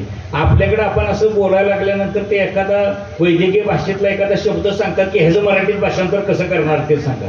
आपल्याकडे सावरकर होते की ज्यांनी इतके शब्द मराठीला दिलेले आहेत. मग सावरकरांची आपण सावरकरांचं साहित्य संमेलनाच्या कुठेतरी नाव द्यायची मागणी झाल्या लगेच त्याला हिंदुत्व चिकटवलं गेलं आणि सावरकरांना बाजूला काढण्याचा प्रयत्न झाला. पण मराठी भाषेसाठी सावरकरांचं जसं योगदान आहे तसे सावरकरांसारखे लोक महाराष्ट्रातले संपलेत की काय? काही विद्वानच महाराष्ट्रात नाहीत की भाषेला प्रतिशब्द काढतील एखाद्या. इतकी गंभीर परिस्थिती आपली झालेली आहे का काय, याचाही आपल्याला विचार करावा लागणार आहे. सगळं ज्ञान मराठी भाषेत आणल्याशिवाय मराठीतून शिका असा आग्रह धरण्यामध्ये काही अर्थ नाही. म्हणजे उगाच तुम्ही मातृभाषेतनं शिक्षण घेतलं की असं घडतं तसं घडतं असं सांगण्याला सुद्धा काही अर्थ नाही. कारण शेवट भाषा ही सत्तेसाठी, पैशासाठी आणि विकासासाठी सुद्धा महत्त्वाचा भाग आहे. नाहीतर आपण इंग्रजी कशाला शिकलो असतो? कारण आपल्याला परदेशात जाऊन नोकऱ्या पाहिजेत, महाराष्ट्राच्या बाहेर जाऊन नोकऱ्या पाहिजेत. मग तिथं जर नोकऱ्या करायच्या असतील तर आपल्याला त्यांची भाषा आली पाहिजे. म्हणजे आपली भाषा येते म्हणून तिथं नोकरी मिळेल याची शाश्वती आपल्याला नाही. त्यांची भाषा आल्याशिवाय आपल्याला नोकरी मिळणार नाही. आणि आपल्याला सगळं उच्च शिक्षण घ्यायचं असेल तर दुसरी भाषा आपल्याला आली पाहिजे, अशी आपली भूमिका आहे. आणि ही भूमिका बदलायची असेल तर सगळं ज्ञान मराठी भाषेमध्ये आलं पाहिजे. आज राहुल देशपांडेंची एक गोष्ट लोकसत्तामध्ये आलेली, त्यांनी सांगितलं की मी एक चित्रपट काढला, माझ्या चित्रपटाचे हक्क कुणी घेतले नाहीत. OTT वाल्यांनी तर हिनवलं की घरात स्वयंपाक करणारी बाई तरी तुमचा चित्रपट बघेल का? म्हणजे मराठी चित्रपटांची अवस्था अशा प्रकारे चाललेली आहे. तर एका बाजूला आपले चित्रपट बघून हिनवलंही जातंय, पण दुसरे चित्रपट का चालतायत, 2000 कोटीचा व्यवसाय का करतायत, ह्याचं आत्मपरीक्षण आपण करणार आहोत का नाही, आपण बदलणार आहोत का नाही. मी जे करेन तेच सर्वोत्कृष्ट तेच तुम्ही बघा असं म्हटल्यानंतर चित्रपटगृहात कुणी बघायला येणार नाही. तर दुसरे चित्रपट का चालतायत? इतका मसाला घातलेले, किती मसाला आहे त्या चित्रपटामध्ये की लगेच हिरो बॉर्डर क्रॉस करून परदेशात हेलिकॉप्टरनं जातो, तिथं चोरलेलं लगेच विकतो, लगेच परत भारतात येतो. असं आपण मराठी चित्रपटात कधी दाखवलंय का? शेवट लोक 2.5 तास 2 तास 3 तास चित्रपटगृहात का जातात? त्यांना ज्ञान ऐकायचं असतं तर ग्रंथ महोत्सवाला गर्दी केली नसती का त्यांनी? चित्रपटगृहात जातात म्हणजे त्यांना डोकं बाजूला ठेवून काहीतरी बघायचं असतं. आता निलेश मायगावकर आपले चित्रपट लेखक पण इथं आहेत, ते नंतर मला समजून सांगतील की असं का लिहितात म्हणून लोक. तर तसं लिहिल्यानंतर तुमचाही व्यवसाय 2000 कोटीचा निश्चितपणे होईल. पण तुम्ही तसं लिहिलं पाहिजे की मराठी प्रेक्षक चित्रपटगृहामध्ये आला पाहिजे. आता रावणसारखी कादंबरी 1 लाखाच्या पुढं खपते म्हणजे मराठीत वाचक नाही असंही म्हणण्याला काही अर्थ नाही. तर आपण सुद्धा बदललं पाहिजे. तर पुढची वाटचाल ही आपली मराठी भाषेला निधी मिळवणं, त्या निधीचा सुयोग्य वापर झाला पाहिजे. मराठी भाषेमध्ये सगळं ज्ञान आलं पाहिजे, सगळं शिक्षण मराठी भाषेमध्ये आलं पाहिजे. न्यायालयानं निकाल देऊन सुद्धा सगळं न्यायालयाचे निर्णय अजूनही मराठी भाषेमध्ये येत नाही. मराठी भाषेमध्ये न्यायालयाचं कामकाज चालत नाही. म्हणजे न्यायालयापासून सुरुवात करून आपल्याला वैद्यकीय शिक्षणापर्यंत आपल्याला प्रगती करावी लागणार नाही. म्हणजे काम काय छोटं नाही. आणि हे काही विनोद कुलकर्णीचं महाराष्ट्र साहित्य परिषदेचं किंवा सातारा जिल्हा ग्रंथ महोत्सवाचं काम नाही.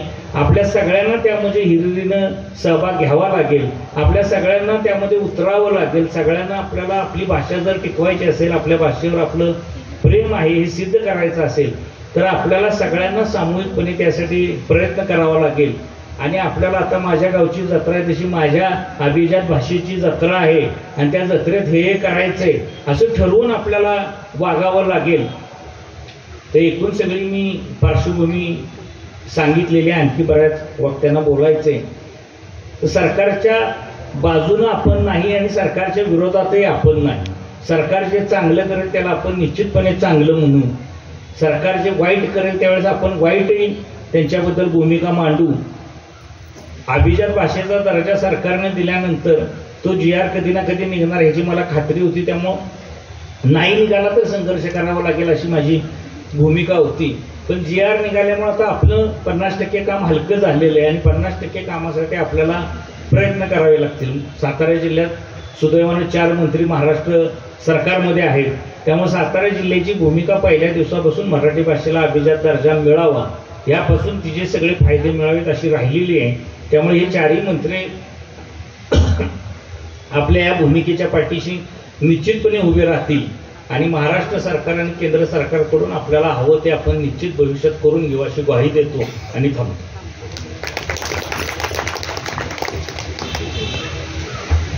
धन्यवाद विनोद कुलकर्णी.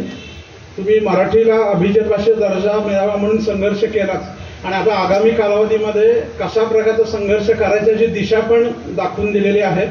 कारण जर खरंच 500 कोटी मिळणार असतील त्यातले मॅक्झिमम आपल्या भागाला मिळायला हवेत यासाठी संघर्ष करायची गरज आहे. कारण आता म्हणलं तसं पुणे, मुंबई, नाशिक, ठाण्याच्या बाहेर सुद्धा महाराष्ट्र आहे आणि जर सातारच्या संघर्षामुळे अभिजात भाषेचा दर्जा मिळाला असेल तर आपल्याकडं सातारा, सांगली, कोल्हापूरमधले जी विद्यापीठ आहेत, शिवाजी विद्यापीठ आहे, रयतचं क्लस्टर युनिव्हर्सिटी आहे, त्या ठिकाणी मॅक्झिमम तो निधी कसा येईल ह्या संदर्भात सुद्धा आपल्याला काही गोष्टी कराव्या लागतील. सगळ्याच पुण्याला सगळ्याच मुंबईला जाण्यात पण काही अर्थ नाही. तर आपल्याकडचं स्थलांतर जे आता वाढतंय सातारचं पुण्यात, एक पाय सगळ्यांचा पुण्यातच असतो, तो आपल्याला इकडे खेचून आणायचा असेल तर मराठी भाषा सुद्धा इकडेच खेचून आणावी लागणार आहे.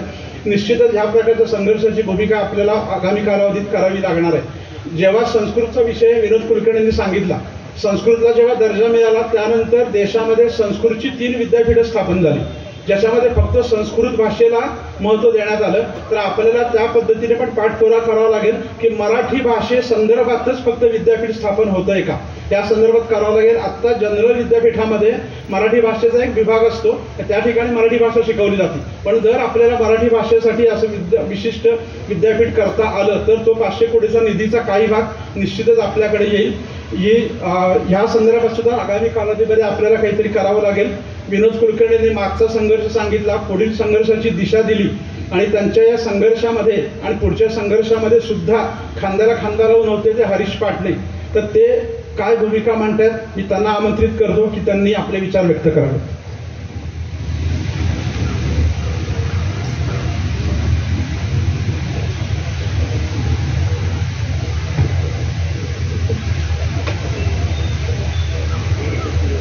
मराठी भाषेला अभिजात भाषेचा दर्जा मिळाल्यानंतर अपेक्षांची पूर्ती होणार का, या विषयावरील परिसंवादाला उपस्थित असलेले माझे गुरुवर्य, ज्यांनी माझी मराठी समृद्ध केली, मला घडवलं, ते आदरणीय वीणा लांडगे सर, व्यासपीठावर उपस्थित असलेले या मराठी भाषेच्या दर्जासाठी गेली 10 वर्षे अत्यंत आक्रमकतेनं सातारा जिल्ह्यात, पुणे जिल्ह्यात, दिल्लीमध्ये आणि महाराष्ट्राच्या कानाकोपऱ्यात जिथे संधी मिळेल तिथे त्यांनी हा विचार पोचवला.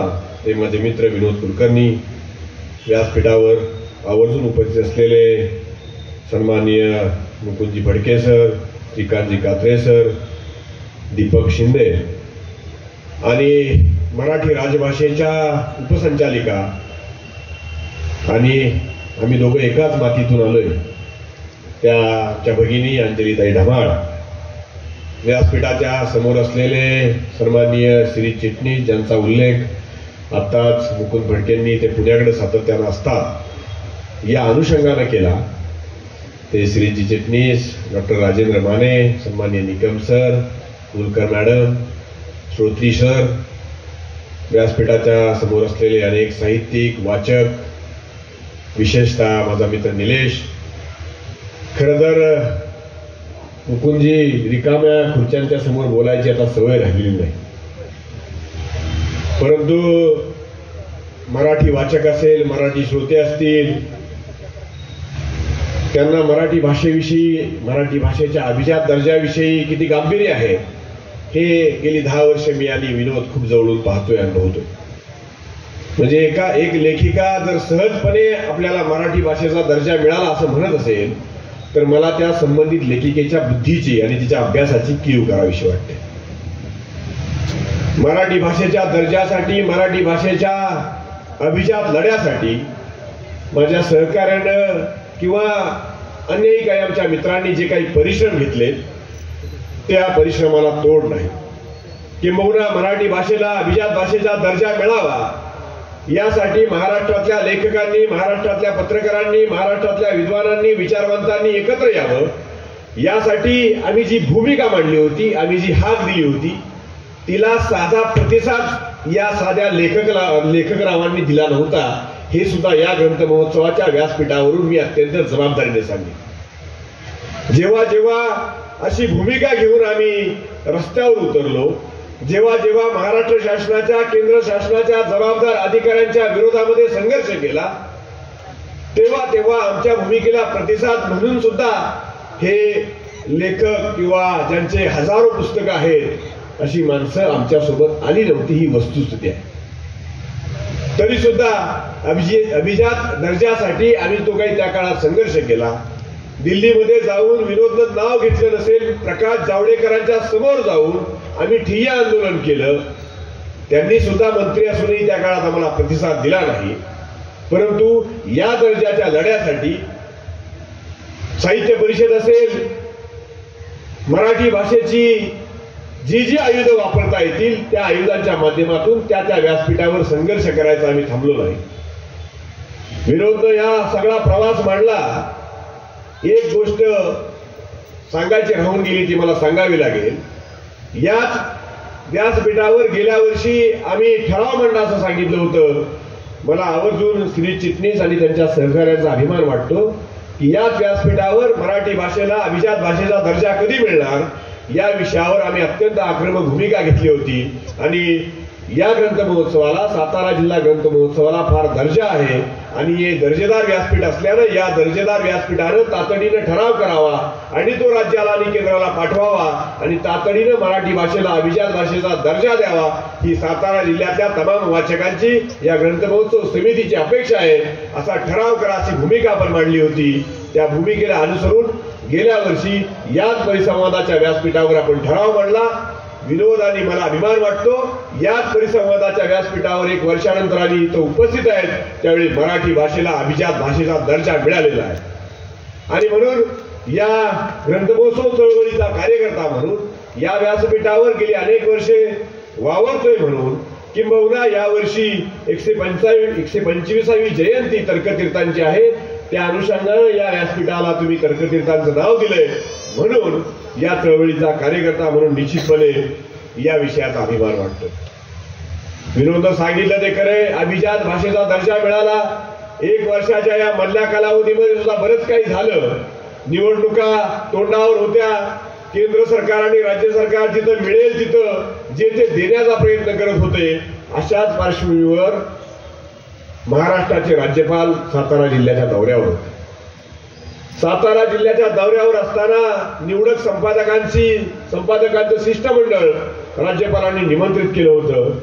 विनोद आणि आम्ही विचार केला की राज्यपालांना सातारा जिल्ह्याच्या दृष्टीनं मागायचं काय.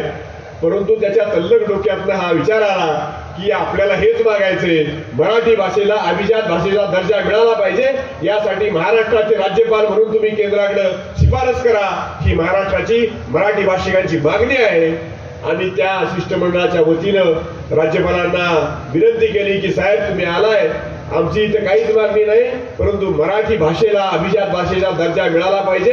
कारण आमच्या नंतर आलेली मल्याळम, आमच्या नंतर आलेली ओडिसा या भाषांना मराठी भाषेचा दर्जा मिळतोय आणि माझी मराठीची बोली कौतुके परी अमृतातही पैजेशी जिंके असं सांगणारी माझी मराठी भाषा तिला मात्र आजही अभिजात भाषेचा दर्जा मिळत नाही.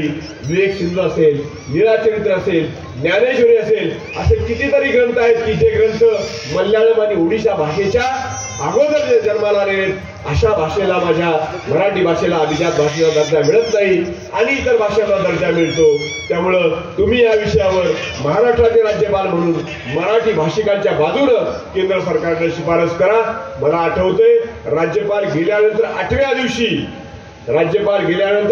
दिवशी मराठी भाषेला अभिजात भाषेचा दर्जा द्या अशा पद्धतीची भूमिका आणि दर्जा दिल्याची बातमी आम्हाला वृत्तवाहिन्यांवर बघायला मिळाली आणि आम्हाला निश्चितपणे अभिमान वाटतो. आमचे प्रयत्न किती आहेत, आमच्यामुळं झालं असं आम्हाला अजिबात म्हणायचं नाही. परंतु जी चळवळ उभी राहिली त्या चळवळीचे आम्ही साक्षीदार होतो, आम्ही साथीदार होतो. अभिमानानं जेव्हा मराठी भाषेला अभिजात भाषेचा दर्जा मिळण्याचा इतिहास लिहिला जाईल तेव्हा त्या चळवळीचा झेंडा खांद्यावर घेऊन वावरणारे वारकरी आम्ही होतो हे आम्हाला आवर्जून त्याचा आम्हाला अभिमान वाटेल. आज अभिजात भाषेचा दर्जा मिळालाय. आमच्या सहकारी अंजली ढमाळ या व्यासपीठावर आहेत. मला अंजलीचं मनापासून कौतुक करावं असं वाटतंय. समोर असलेल्या वाचकांना सुद्धा श्रोत्यांना सुद्धा मला सांगायचंय सेल्स टॅक्स सारख्या एका वृक्ष विषयामधली अधिकारी पण स्वतःहून अंजली ढमाळ यांनी मराठी राजभाषेच्या उपसंचालकाचं डेप्युटेशन मागून घेतलं. म्हणजे एक पैशाचं खातं सोडून एका अत्यंत रसिकतेनं आवश्यक असणाऱ्या खात्याची राज्याची उपसंचालिका म्हणून अंजली आज काम करते. मला निश्चितपणे तिचा वर्गमित्र म्हणून या विषयाचा तिच्याविषयीचा अभिमान वाटतो. एक उत्तम लेखिका, एक उत्तम कवयित्री खंडाळ्याच्या मातीनं ती महाराष्ट्राला दिली. मराठी राजभाषेची उपसंचालिका दिली. तुझ्याकडून निश्चितपणे मी एकेरी बोलतोय, मला तो अधिकार आहे. तुझ्याकडून महाराष्ट्राला फार मोठ्या अपेक्षा आहेत. सुदैवानं भारताचं राजपत्र तुझ्या आता हातात आहे. अभिजात भाषेचा दर्जा देण्याची चळवळ आम्ही उभी केली आणि त्या चळवळीचं जे काही पुढचं नेतृत्व करायचंय महाराष्ट्र सरकारचं ते नेतृत्व थोडंफार का होईना तुझ्या हातामध्ये आहे. अंजली, निश्चितपणे मराठी भाषेला अभिजात भाषेचा दर्जा मिळालाय. आता आपली भाषा समृद्ध होण्याच्या दृष्टीनं देशभरातील 45,000 विद्यापीठांकडे ही राजभाषा, ही अभिजात भाषा जाण्याच्या दृष्टीने जे काही प्रयत्न करावे लागतील त्यासाठी जी निधीची उपलब्धता जी करावी लागेल, जे विनोद कुलकर्णींनी सांगितलं, जो निधी मिळवून पैसे महत्वाचे का आहेत?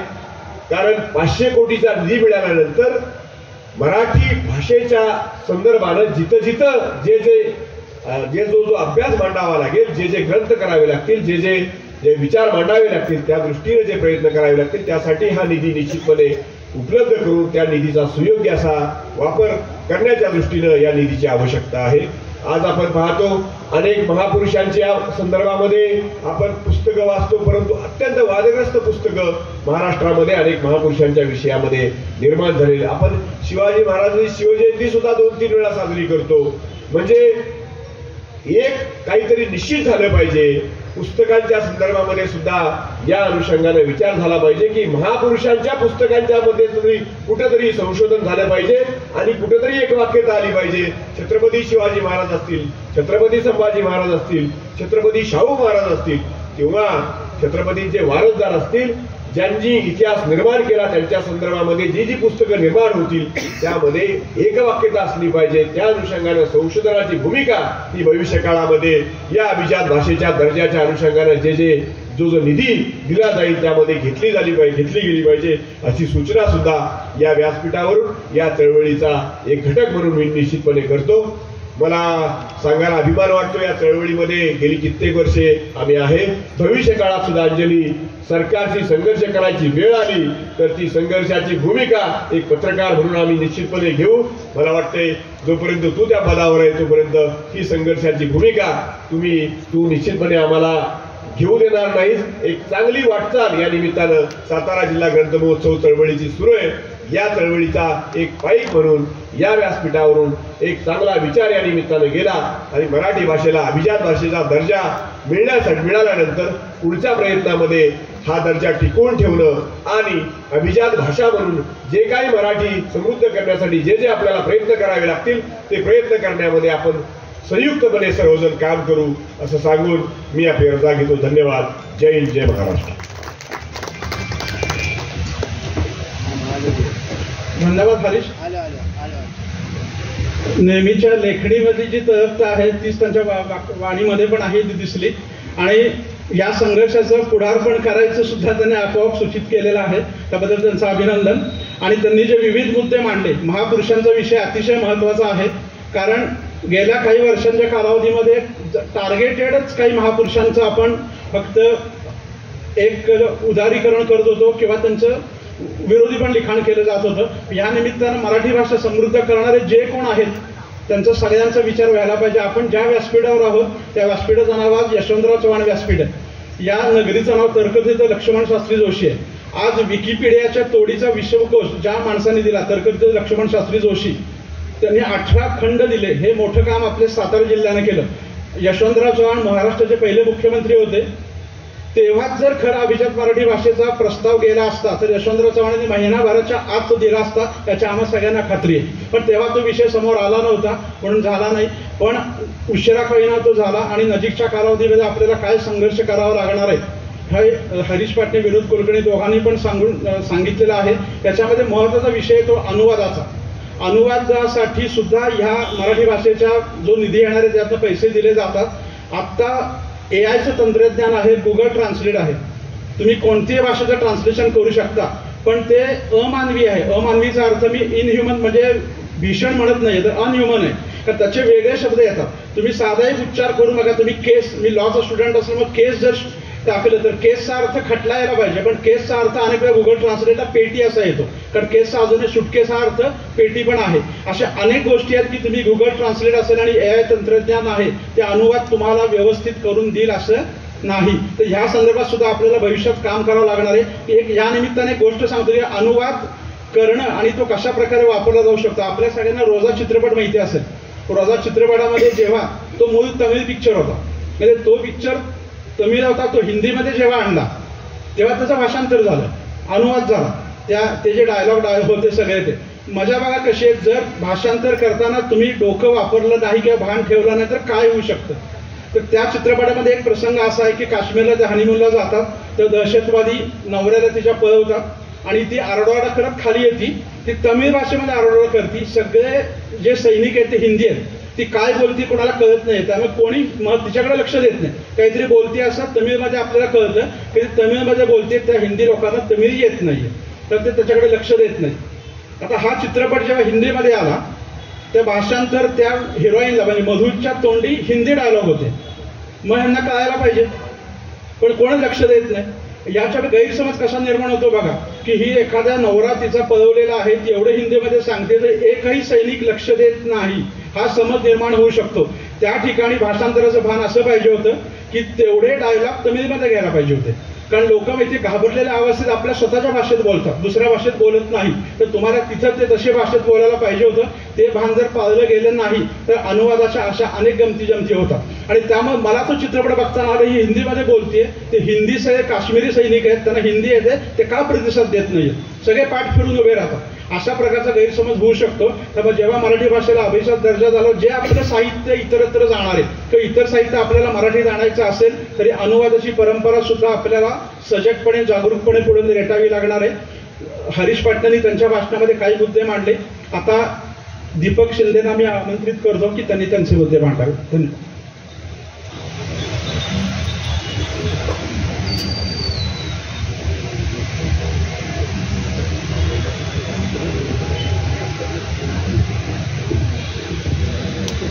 नमस्कार.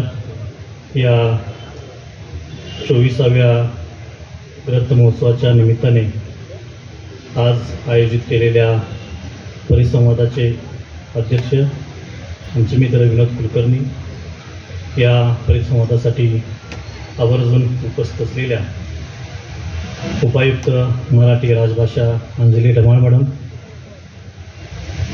Mukund Phadke sir, Katre sir, Nikam sir, समोर उपस्थित असलेले सर्व साहित्यप्रेमी, अनेक लेखक आणि वाचनप्रिय मित्रांनो,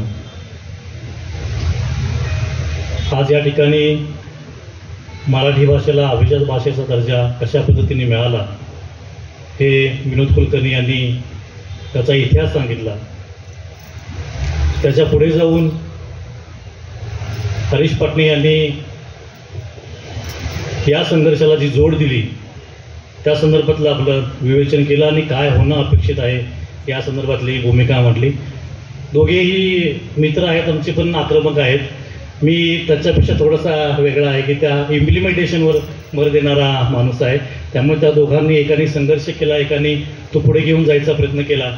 आता ही अभिजात भाषा आपल्याला पुढे घेऊन जायचा कसा प्रयत्न करता येईल यासाठीच आपल्याला पुढचं जे नियोजन आहे हे करणं गरजेचं आहे. कारण आम्ही म्हणतो की आम्हा घरी धन शब्दांचीच रत्ने, शब्दांचीच शस्त्रे यत्ने करू.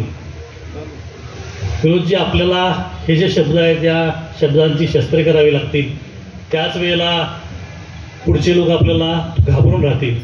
मगाशी वक्त्यांनी उल्लेख केला की अशा संमेलनामधून, ग्रंथ महोत्सवातून किंवा साहित्य संमेलनामधून मतं मिळत नाहीत, पण मतं मागणाऱ्यांना आणि मतं देणाऱ्यांची मतं वळवण्याचं काम किंवा मत वळवण्याचं काम हे शब्द करू शकतात आणि ते शब्द आपल्याकडे शस्त्राच्या स्वरूपामध्ये उपलब्ध आहेत. दूरचित्रवाणी या संदर्भातला उल्लेख मगाशी विनोद कुलकर्णी यांनी केला की दूरचित्रवाणीमध्ये कशा पद्धतीने शब्दांचा चुकीचा वापर होतो. मला एक सांगावं असं वाटेल, मी 12-13 वर्ष इलेक्ट्रॉनिक मीडियामध्ये काम केलं. त्या ठिकाणी शब्दांपेक्षा व्हिज्युअलायझेशनला अधिक महत्त्व दिलं जातं. त्यांची भाषा ही व्हिज्युअलायझेशनवर किंवा चित्रांवर जास्त आधारित आहे. मात्र शब्द दुर्लक्षित करून चालणार नाहीत, त्यांना देखील तेवढंच महत्त्व दिलं पाहिजे. पण जेव्हा आपण एखादा शब्द उच्चारतो, तो उच्चारताना त्याची लिपी, त्याची भाषा, त्याची विलांटी, त्याचा उकार, त्याचा अनुस्वार हे आपल्या बोलीभाषेतून येतात, ते लिखित स्वरूपात येतात, तेव्हा ते नेमक्या ठिकाणी पडले पाहिजेत. जेव्हा दूरचित्रवाणीमध्ये आपण बोलतो तेव्हा त्या शब्दावरती जोर देऊन बोललं जातं. हा जोर देताना त्या विलांटी उकार अनुस्वारावरच अवलंबून असतो. कुठं द्यायचा, कुठं थांबायचं, कुठे पुढं जायचं या संदर्भातलं जे नियोजन आहे हे दूरचित्रवाणीमध्ये होतं आणि त्या शब्दांच्या माध्यमातूनच होतं. यासाठी तिथे देखील शब्द महत्त्वाचे आहेत आणि या शब्दांची शस्त्रे आपल्याला पुढच्या काळामध्ये करावी लागतील. भाषा महत्त्वाची नाही असं अजिबात बोलून चालणार नाही, तर भाषा महत्त्वाची आहे. ती भाषा वापरण्याची जी पद्धत आहे ती आपल्याला या ठिकाणी बदलावी लागेल. मित्रांनो, अभिजात भाषा मिळण्यासाठी जो काही प्रयत्न, जो काही संघर्ष साताऱ्याच्या भूमीने केला तो खरंच उल्लेखनीय आहे. खूप मोठं योगदान आहे. सह्यांची मालिका असेल, पत्रांची म्हणजे जवळजवळ लाखो पंतप्रधानांना पाठवण्याची भूमिका असेल, या सर्व भूमिकेतून एक आग्रही भूमिका घेऊन आपण त्या ठिकाणी गेलो. म्हणूनच आज आपल्याला अभिजात भाषेचा दर्जा मिळाला. ही अभिजात भाषा कशी येते तर भाषेमधलं प्राचीन आणि समृद्धता ही जेव्हा त्या वेळच्या लोकांच्या लक्षात आणून दिली जाते त्याच वेळेला या भाषेला ही अभिजात भाषेचा दर्जा मिळतो. मगाशी विनोद कुलकर्णींनी सांगितलं की रंगनाथ पठारे यांच्या अध्यक्षतेखाली समिती नेमली होती आणि समितीने 500 पानांचा आपला जो अहवाल आहे तो अहवाल सादर केला आणि या अहवालाच्या नंतरही कित्येक दिवस आपल्याला मराठी अभिजात होण्यासाठी वाट पाहावी लागली. ही अभिजात भाषा आपल्याला पुढे घेऊन जाण्यासाठी आता काय करावं लागेल या संदर्भातला आपण विचार करतोय. आता व्यासपीठातल्या वक्त्यांनी सांगितलं की 500 कोटी मिळतील, 1000 कोटी मिळतील. फार अपेक्षित राहू नका, कारण शासन ज्या पद्धतीने देतं त्यामुळे त्यांच्या अपेक्षांवरती आपण फार न राहता आपल्याला काय करता येईल या भूमिकेतूनच आपल्याला पुढची वाटचाल करावी लागेल. जे काही मिळेल, जे काही हातात येईल तेवढं घेऊन पुढे जाण्याची गरज आहे. जे आपण करू शकतो ते आपण करण्याचा प्रयत्न करूया. कारण इतरांवर अवलंबलो, जो दुसऱ्यावर अवलंबला त्याचा कार्यभाग बुडाला असं म्हटलेलं आहे. त्यामुळे त्यांच्यावरती फार अवलंबून न राहता आपल्याला काय करता येईल तर आपल्याला अनेक विद्यापीठांच्या माध्यमातून मराठी भाषेच्या संशोधनाला चालना देता येईल. अनेक पुस्तकासंदर्भातलं विवेचन करता येईल, त्याचं परीक्षण करता येईल. काही साहित्यिकांना संशोधनासाठी प्रोत्साहित करता येईल की जे एक वेगळा मुद्दा, जे एक वेगळं मत मांडतील आणि या मताच्या माध्यमातून भाषा ही समृद्ध करण्याचा प्रयत्न पुढच्या काळामध्ये केला जाईल. जो काही मराठी भाषेच्या समृद्धतेसाठी निधी मिळेल त्या भाषेतून काही साहित्यिकांना प्रोत्साहित करता येईल, काही साहित्यिकांना पुरस्कार देता येतील, त्यांच्या कार्यकर्तृत्वाचा, त्यांच्या लेखनाचा गौरव करता येईल आणि त्यातून आपल्याला प्रेरणा मिळेल की ज्याच्यातून एक नवीन पिढी की नवीन युवक तयार होतील आणि आपल्याला या पुढच्या काळामध्ये त्यांच्या लिखाणाचा किंवा त्यांच्या बोलीभाषेचा आपल्याला उपयोग करता येईल. ही जी भाषा अभिजात होत असताना जी बोलीभाषा आहे, आपण म्हणतो की 12 कोसावरती भाषा बदलते, या बदललेल्या भाषेचा आपल्याला लहेजा घ्यावा लागेल. प्रत्येक भाषेतले वेगवेगळे बोलीभाषेच्या शब्दांचा संग्रह करावा लागेल. मी काही वर्ष कोल्हापूरमध्ये होतो. आपल्यापासून 100 किलोमीटरवर 110 किलोमीटरवर लांब एवढंच फक्त अंतर आहे, पण त्या ठिकाणी प्रत्येक शब्द हा वेगळ्या पद्धतीने उच्चारला जातो. आपल्याकडचे तिकडचा माणूस इकडाला किंवा इकडचा माणूस तिकडे गेला तर कधी कधी बोलण्याची पंचायत होते. प्रेमातून असलेले शब्द, काही शिव्यांच्या माध्यमातून असलेले शब्द हे आपण पाहतो. माझं तिकडं असताना बोलणं आणि इकडं आल्यानंतर बोलणं थोडीशी पंचायत व्हायची.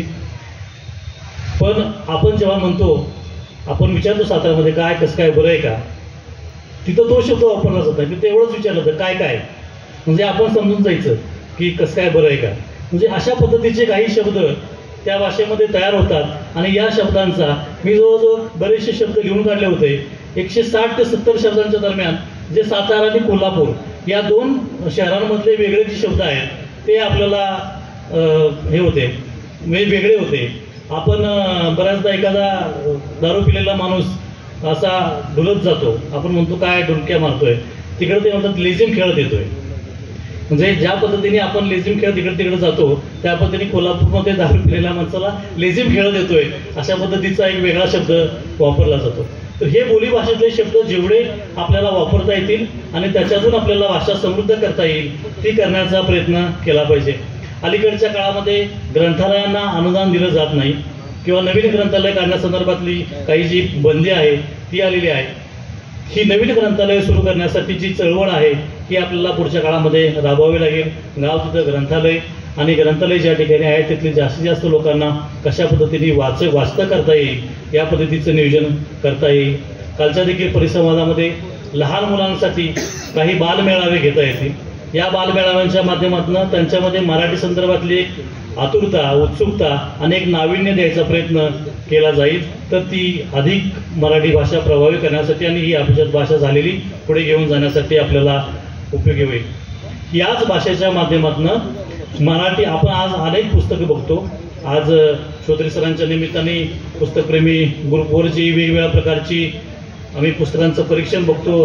फडके सर सिनेमांचं काही परीक्षण टाकतात. याच्यामध्ये सर बरीच पुस्तकं ही बाहेरनं असली इंग्रजी आपण अनुवादित पुस्तकं आहेत ती पाहतो. मात्र आज आपल्या भाषेला अभिजाततेचा दर्जा मिळाल्यानंतर मराठीतली काही पुस्तकं आहेत ही आपल्याला इंग्रजी किंवा इतर भाषांमध्ये अनुवादित करता येतील. त्या संदर्भातलं जे काही नियोजन आहे ते करता येईल. या निमित्ताने अनेकांना रोजगार मिळेल. आपण आतापर्यंत म्हणतो की भाषा हे आमच्या जगण्याचं साधन होत नाही आणि त्यामुळं आम्ही त्या भाषेकडे जात नाही. तर पुढच्या काळामध्ये मराठी भाषा या निर्माण झालेल्या संधीमुळं आपली जगण्याची आणि पोट भरण्याची देखील भाषा होईल आणि ती झाल्यामुळं आपण त्यांच्याकडे अधिकाधिक वळू अशा पद्धतीचं नियोजन हे होईल असं मला वाटतं. अनेक प्राचीन ग्रंथ आहेत हे आपले लोक या ठिकाणी लिहून गेले. मात्र त्याचा जो अनुवाद आहे त्याचा उपयोग आहे हा बाहेरच्या लोकांनी केला आणि परत पुन्हा आणखी नव्याने आपल्याला त्याचा अभ्यास करावा लागतोय. आतापर्यंत मगाशी सरांनी म्हटलं की आम्हाला चुलीवरची भाकरी आवडते, आम्हाला गावाकडचं जेवण आवडतं. ही आमच्या पोटाची गरज होती. मात्र हीच पुन्हा आता आमच्या अभ्यासाची आणि आमच्या डोक्याला काहीतरी खाद्य देण्याची जेव्हा गरज होईल तेव्हा आम्ही पुन्हा आणखी मराठी भाषेकडे नक्की वळणार आहे. अनेक विद्यापीठांमध्ये म्हटलं जातं की आज एखादं विद्यापीठ तयार व्हावं की ज्या संस्कृतचा अभ्यास करणारं विद्यापीठ आहे तसं मराठीचा अभ्यास करणारं एखादं विद्यापीठ तयार झालं आणि या विद्यापीठामधली अनेक अभ्यास केंद्र ही मराठी संदर्भात काम करत राहिली तर आपल्याला मोठ्या पद्धतीनं या मराठी भाषेकडे लोकांना वळवता येईल आणि पुढच्या काळामध्ये नवीन पिढी आहे ही आपल्याला या भाषेकडं घेऊन जाता येईल. हरीशजी, आता आपण प्रिंटचा जमाना पाहिला, इलेक्ट्रॉनिकचा पाहिला. तुम्ही मगाशी म्हटलं आता मोकळ्या खुर्च्यांसमोर बोलायचं धाडस होत नाही, पण आता कुणी समोर नसताना आपण एकटेच बोलायचं आणि हजारो लाखो लोकांनी ऐकायचं अशा पद्धतीचा जमाना आलेला आहे आणि तो डिजिटल जमान्यामध्ये देखील आपण जातोय, प्रवेश करतोय. आज तीच परिस्थिती आहे. आज नवीन लोक जेव्हा डिजिटलकडे जातात तेव्हा हेच आपल्याला संमेलनं, हेच परिसंवाद या लाखो लोकांपर्यंत घेऊन जाण्याची भूमिका आपल्याला घ्यावी लागेल. प्रसारमाध्यमं, मग ते प्रिंट असू दे, इलेक्ट्रॉनिक असू दे, टेलिव्हिजन असू दे, ज्या ठिकाणी आम्ही काम करतोय ती भाषा, ते साधन अनेक हजारो लोकांपर्यंत घेऊन जाण्याचं काम पुढच्या कालावधीमध्ये आम्ही करू. कारण जसा बदल होतोय तसा बदल हा आपल्यामध्ये देखील झाला पाहिजे. आज लहान मुलं मोबाईलवर खेळतात, बघतात. आम्ही बऱ्याचदा त्यांना म्हणतो की असं का करताय, पण हे बदललेलं माध्यम आहे आणि ते बदललेलं माध्यम त्यांच्यापर्यंत पोहोचलंय. त्या माध्यमामध्ये आपल्याला कन्वर्ट होत आलं पाहिजे, बदलता आलं पाहिजे आणि चांगलं काय आहे हे त्यांच्यापर्यंत पोहोचवता आलं पाहिजे. ते पोहोचवता आलं तर ही मराठी भाषा अनेक समृद्ध करता येईल असं मला वाटतं. एवढं सांगतो आणि थांबतो. धन्यवाद. धन्यवाद दीपकजी. त्यांनी 12 कोसावर भाषा बदलते आणि त्याचे जे संदर्भ बदलतात दखल घेण्याची सूचना केली ती खूपच स्तुत्य आहे. कारण कोल्हापूरच्या पुढे 100 किलोमीटरवर बेळगाव आहे. तिथं बेळगावमध्ये मी 2.5-3 वर्ष तरुण भारतमध्ये होतो. 97 सालची गोष्ट आहे. मीटिंग चालू होती तरुण भारतचा विस्तार कसा करायचा. तर त्याच्यामध्ये आपल्याला कुठे कुठे आवृत्त्या सुरू करत. तेव्हा कोल्हापूर फक्त आवृत्ती होती, विशेष आवृत्ती नव्हती, फक्त बेळगावनं छापून यायची. त्या संदर्भातली नियोजनाची बैठक होती. तर तिथले जाहिरात विभागाचे प्रमुख म्हणले आपण बाहेर आवृत्त्या काढतोय बरोबर आहे, पण बेळगावमध्ये मराठी टिकणार आहे का याचा पहिल्यांदा विचार आपण करावा. कारण आज परिस्थिती तीच आहे. जन हा मुद्दा मांडला होता ते खाडीलकर नावाचे जाहिरात व्यवस्थापक परवा मला तरुण भारतच्या वर्धापन दिनाला भेटले. त्या ते म्हणले त्याखाली 97 साली बेळगावमधली जी विविध वृत्तपत्र होती त्यामध्ये तरुण भारत 1 नंबरला होता खपामध्ये. आज मराठी वृत्तपत्र तिथं सगळी 5 किंवा 6व्या क्रमांकावर आहेत. तिथं 1 नंबरला कन्नड, नंतर इंग्लिश आणि काही हिंदी सुद्धा दैनिक तिथं आहेत आणि मराठी नंबर खूप खाली गेलेला आहे. म्हणजे मराठी भाषेचं जर योग्य प्रकारे संवर्धन संरक्षण झालं नाही तर काय होऊ शकतं याचं सर्वात चुकीचं आणि निगेटिव्ह उदाहरण म्हणजे बेळगाव आहे. या प्रकारे भाषा आपल्याला सांभाळली नाही तर काय होऊ शकतं ते. तिथला संघर्ष वेगळा, महाराष्ट्र कर्नाटक संघर्ष जरी वेगळा असला तरी बेळगावमध्ये खऱ्या अर्थानं मराठीची जोपासना केली जात होती. तिथं मगाशी दीपक शिंदे म्हणले त्याप्रमाणे प्रत्येक ठिकाणी व्याकरण वेगळं आहे. मी बेळगावला तिथं असताना चुकून लसूण शब्द आल्यावर आपल्या भागामध्ये तो लसूण म्हणतो आपण, बेळगावमध्ये ती लसूण म्हणतात. त्याच्यावर मीटिंगमध्ये वाद झाला, लसूण तो का ती, कारण तिकडं ती लसूणच म्हणतात, आपण तो लसूण म्हणतो. प्रत्येक ठिकाणी असे तुमची व्याकरण सुद्धा बदलतं, त्याची दखल पण घ्यायला पाहिजे. मी बेळगाव पुढारीच्या निमित्तानं औरंगाबादला आपण गेलो होतो, तिथली भाषा वेगळीच आहे.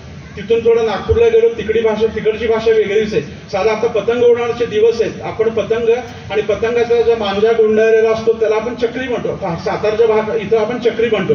काही ठिकाणी सातारा जिल्ह्यामध्येच फलटणमध्ये त्याला मला वाटतं आसारी असा शब्द आहे, काही ठिकाणी वेगळा शब्द आहे. म्हणजे एकच आहे, एक उत्पादन एकच आहे, पण त्याच्यासाठी वेगळे वेगळे मराठी शब्द आहेत. अशा शब्दांचं संकलन करण्याची गरज सुद्धा या निमित्तानं पुढे आलेली आहे. दीपक शिंदेनी त्यांच्या भाषणाची सुरुवात करताना सांगितलं की हरीश किंवा विनोद एवढा मी आक्रमक नाही, पण सचिन तेंडुलकर आणि विराट किंवा सेहवाग प्रमाणे आपल्याला द्रविड आणि लक्ष्मण पण लागतात. त्यामुळे त्यांनी द्रविड प्रमाणेच ही खेळी केलेली आहे. आणि ह्याच पंथातील पुढचे व्यक्ती आपले श्रीकांत कात्रे जे द्रविड पंथातलेच आहेत, त्यांना मी आता पाचारण करतो.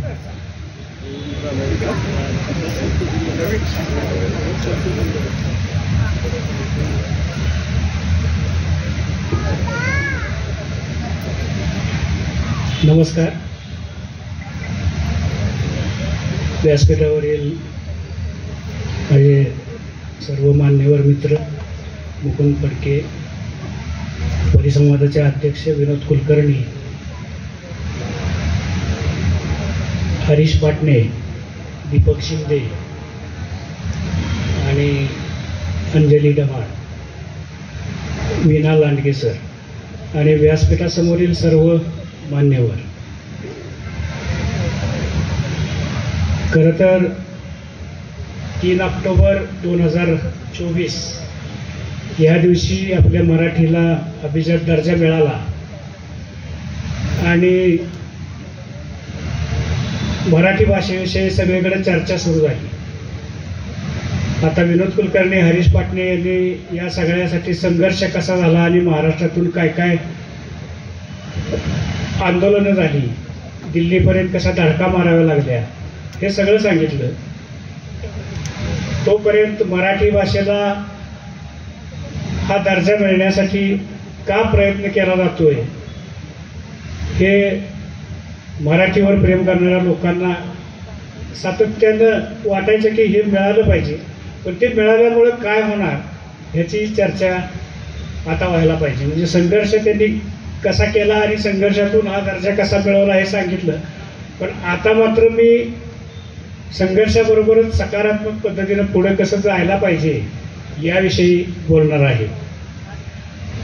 अभिजात भाषेचा दर्जा मिळाला म्हणजे काय झालं, मुळात अभिजात भाषा म्हणजे काय इथपासून सगळा विचार केला पाहिजे. जी भाषा प्राचीन आहे, ज्या भाषेमध्ये खूप विपुल प्रमाणात साहित्य आहे आणि त्या भाषेबरोबरच त्या प्रांताची संस्कृतीही त्याच पद्धतीनं फुललेली आहे, अशी भाषा ती अभिजात भाषा. म्हणजे माहीत भट्टांच्या म्हणजे महानुभाव पंतांच्या मराठीपासून ज्ञानेश्वरीपर्यंत मराठीचा खूप मोठ्या प्रमाणावर विकास होत गेला आणि 19व्या शतकात सुद्धा श्रीधर व्यंकटेश केतकर यांनी मराठीतले पहिले कोश त्यावेळेला सुरू केले आणि त्यांनीही त्यावेळेला अभिजात दर्जाची मागणी केलेली होती. पण अभिजात दर्जा मिळाला म्हणजे पुढे काय होणार ह्या प्रश्नाची उत्तरं पण आपल्याला माहिती असली पाहिजेत. केंद्र सरकारनं आपल्याला अभिजात भाषेचा दर्जा दिला, याचा अर्थ आता आपली मराठी भाषा विकसित करण्यासाठी आणखी सशक्त पर्याय आपल्याला मिळणार आहेत. विशेषतः मराठी भाषेचं संशोधन करणं, मराठी भाषा शिकवणं, देशभरातल्या सर्व विद्यापीठांमध्ये मराठी भाषेचं अध्ययन झालं पाहिजे, ही त्यातली एक भूमिका असणार आहे. पण हे सगळं करायचं तर आपण ते करू शकतो का याचाही विचार केला पाहिजे. यापूर्वीच्या वक्त्याने सांगितले की आपल्याला 500 कोटीचा निधी मिळणार आहे. खरोखरच तो 500 कोटीचा निधी मिळणार, तो कसा मिळवायचा, त्याच्यासाठी आपल्याला संघर्ष करावा लागला तर तो कसा करायचा, आणि तो संघर्ष करायचा असेल तर माझ्यासह प्रत्येक मराठीवर प्रेम करणाऱ्या प्रत्येक माणसानं त्या आंदोलनामध्ये सहभागी झालं पाहिजे. आणि तो किती मिळेल, कमी मिळेल, जास्त मिळेल असा विचार न करता 500 कोटीपेक्षा जास्त कसा मिळेल यासाठी आपण संघर्ष करण्याची तयारी ठेवावी लागेल आपल्याला. त्यावेळेला आपण पुढं त्या निधीतून मराठीसाठीचे वेगवेगळे उपक्रम राबवू शकू. मुख्य म्हणजे इतर विद्यापीठांमध्ये, देशातल्या सगळ्या विद्यापीठांमध्ये मराठी शिकवायची, तर मराठी शिकवणारे तेवढ्या प्रमाणातले शिक्षक आपल्याकडे उपलब्ध आहेत का याचाही आधी विचार केला पाहिजे. त्या विद्यापीठांमध्ये मराठी शिकू इच्छिणारे विद्यार्थी आहेत का, ते विद्यार्थी कसे तयार होतील आणि तिथं मराठीचं अध्यासनं वेगवेगळ्या विद्यापीठामध्ये कसे स्थापन केली जातील यासाठी आपल्याला प्रयत्न करावे लागणार आहेत. मग मराठी संस्था आहेत, मराठी संघटना आहेत, मराठी संस्कृती जपणाऱ्या वेगवेगळ्या संस्था संघटना आहेत. या सगळ्यांनी या अभिजात दर्जाचा फायदा घेण्यासाठी आपण काय केलं पाहिजे, आपली त्यातली जबाबदारी काय आहे हे निश्चित ठरवून एक मराठी भाषेचा विकास कसा करायचा याचा आराखडा आधी तयार केला पाहिजे. नुसतंच आपल्याला अभिजात भाषा मिळाली, अभिजात भाषा आपण आता बरंच काय करणार आहोत असं करून चालणार नाही. तर त्यासाठी कृती काय करायची आहे पुढच्या काळामध्ये यासाठी प्रत्येकानं आपापली जबाबदारी ओळखली पाहिजे आणि त्या दृष्टीनं आपण पुढे गेलं पाहिजे.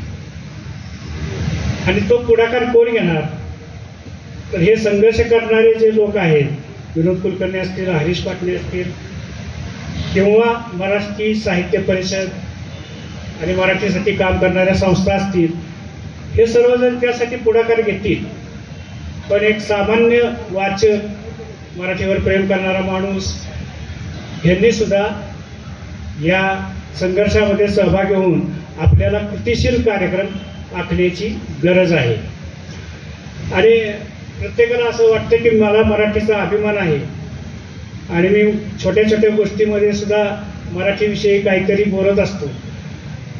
पण खरंच आपण त्याच पद्धतीने जातो का, आपल्या रोजच्या वागण्यामध्ये, रोजच्या जगण्यामध्ये आपण मराठीसाठी किती वेळ देतो, मराठीसाठी काय करतो याचाही विचार आपण केला पाहिजे. विशेषतः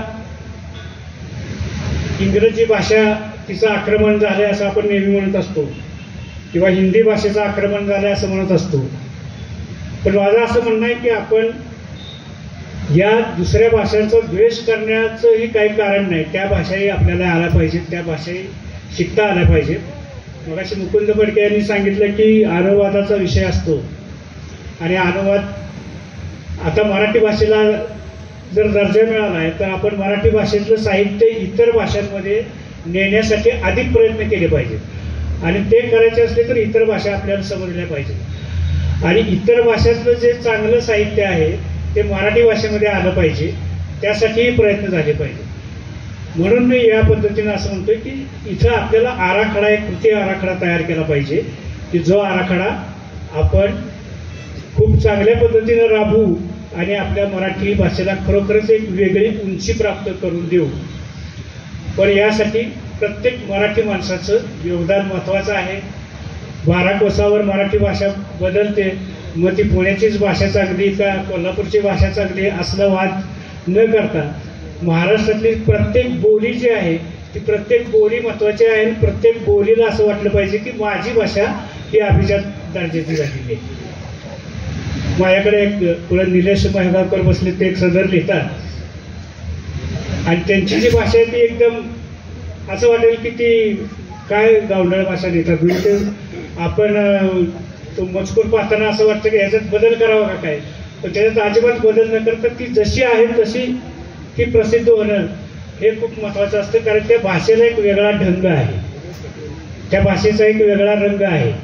अशा वेगवेगळ्या बोली आपल्या महाराष्ट्रामध्ये आहेत आणि त्या सगळ्या बोलींची एक जी मिळून मराठी होते ती मराठी ती खूप समृद्ध झाली पाहिजे, तिचा अभ्यास झाला पाहिजे, तिच्यावर संशोधन झालं पाहिजे आणि पुढच्या काळामध्ये प्रत्येकानं आपली ही जबाबदारी ओळखून मराठी भाषेसाठी काहीतरी आपलं योगदान दिलं पाहिजे, एवढ्या अपेक्षा मी व्यक्त करतो आणि थांबतो. धन्यवाद.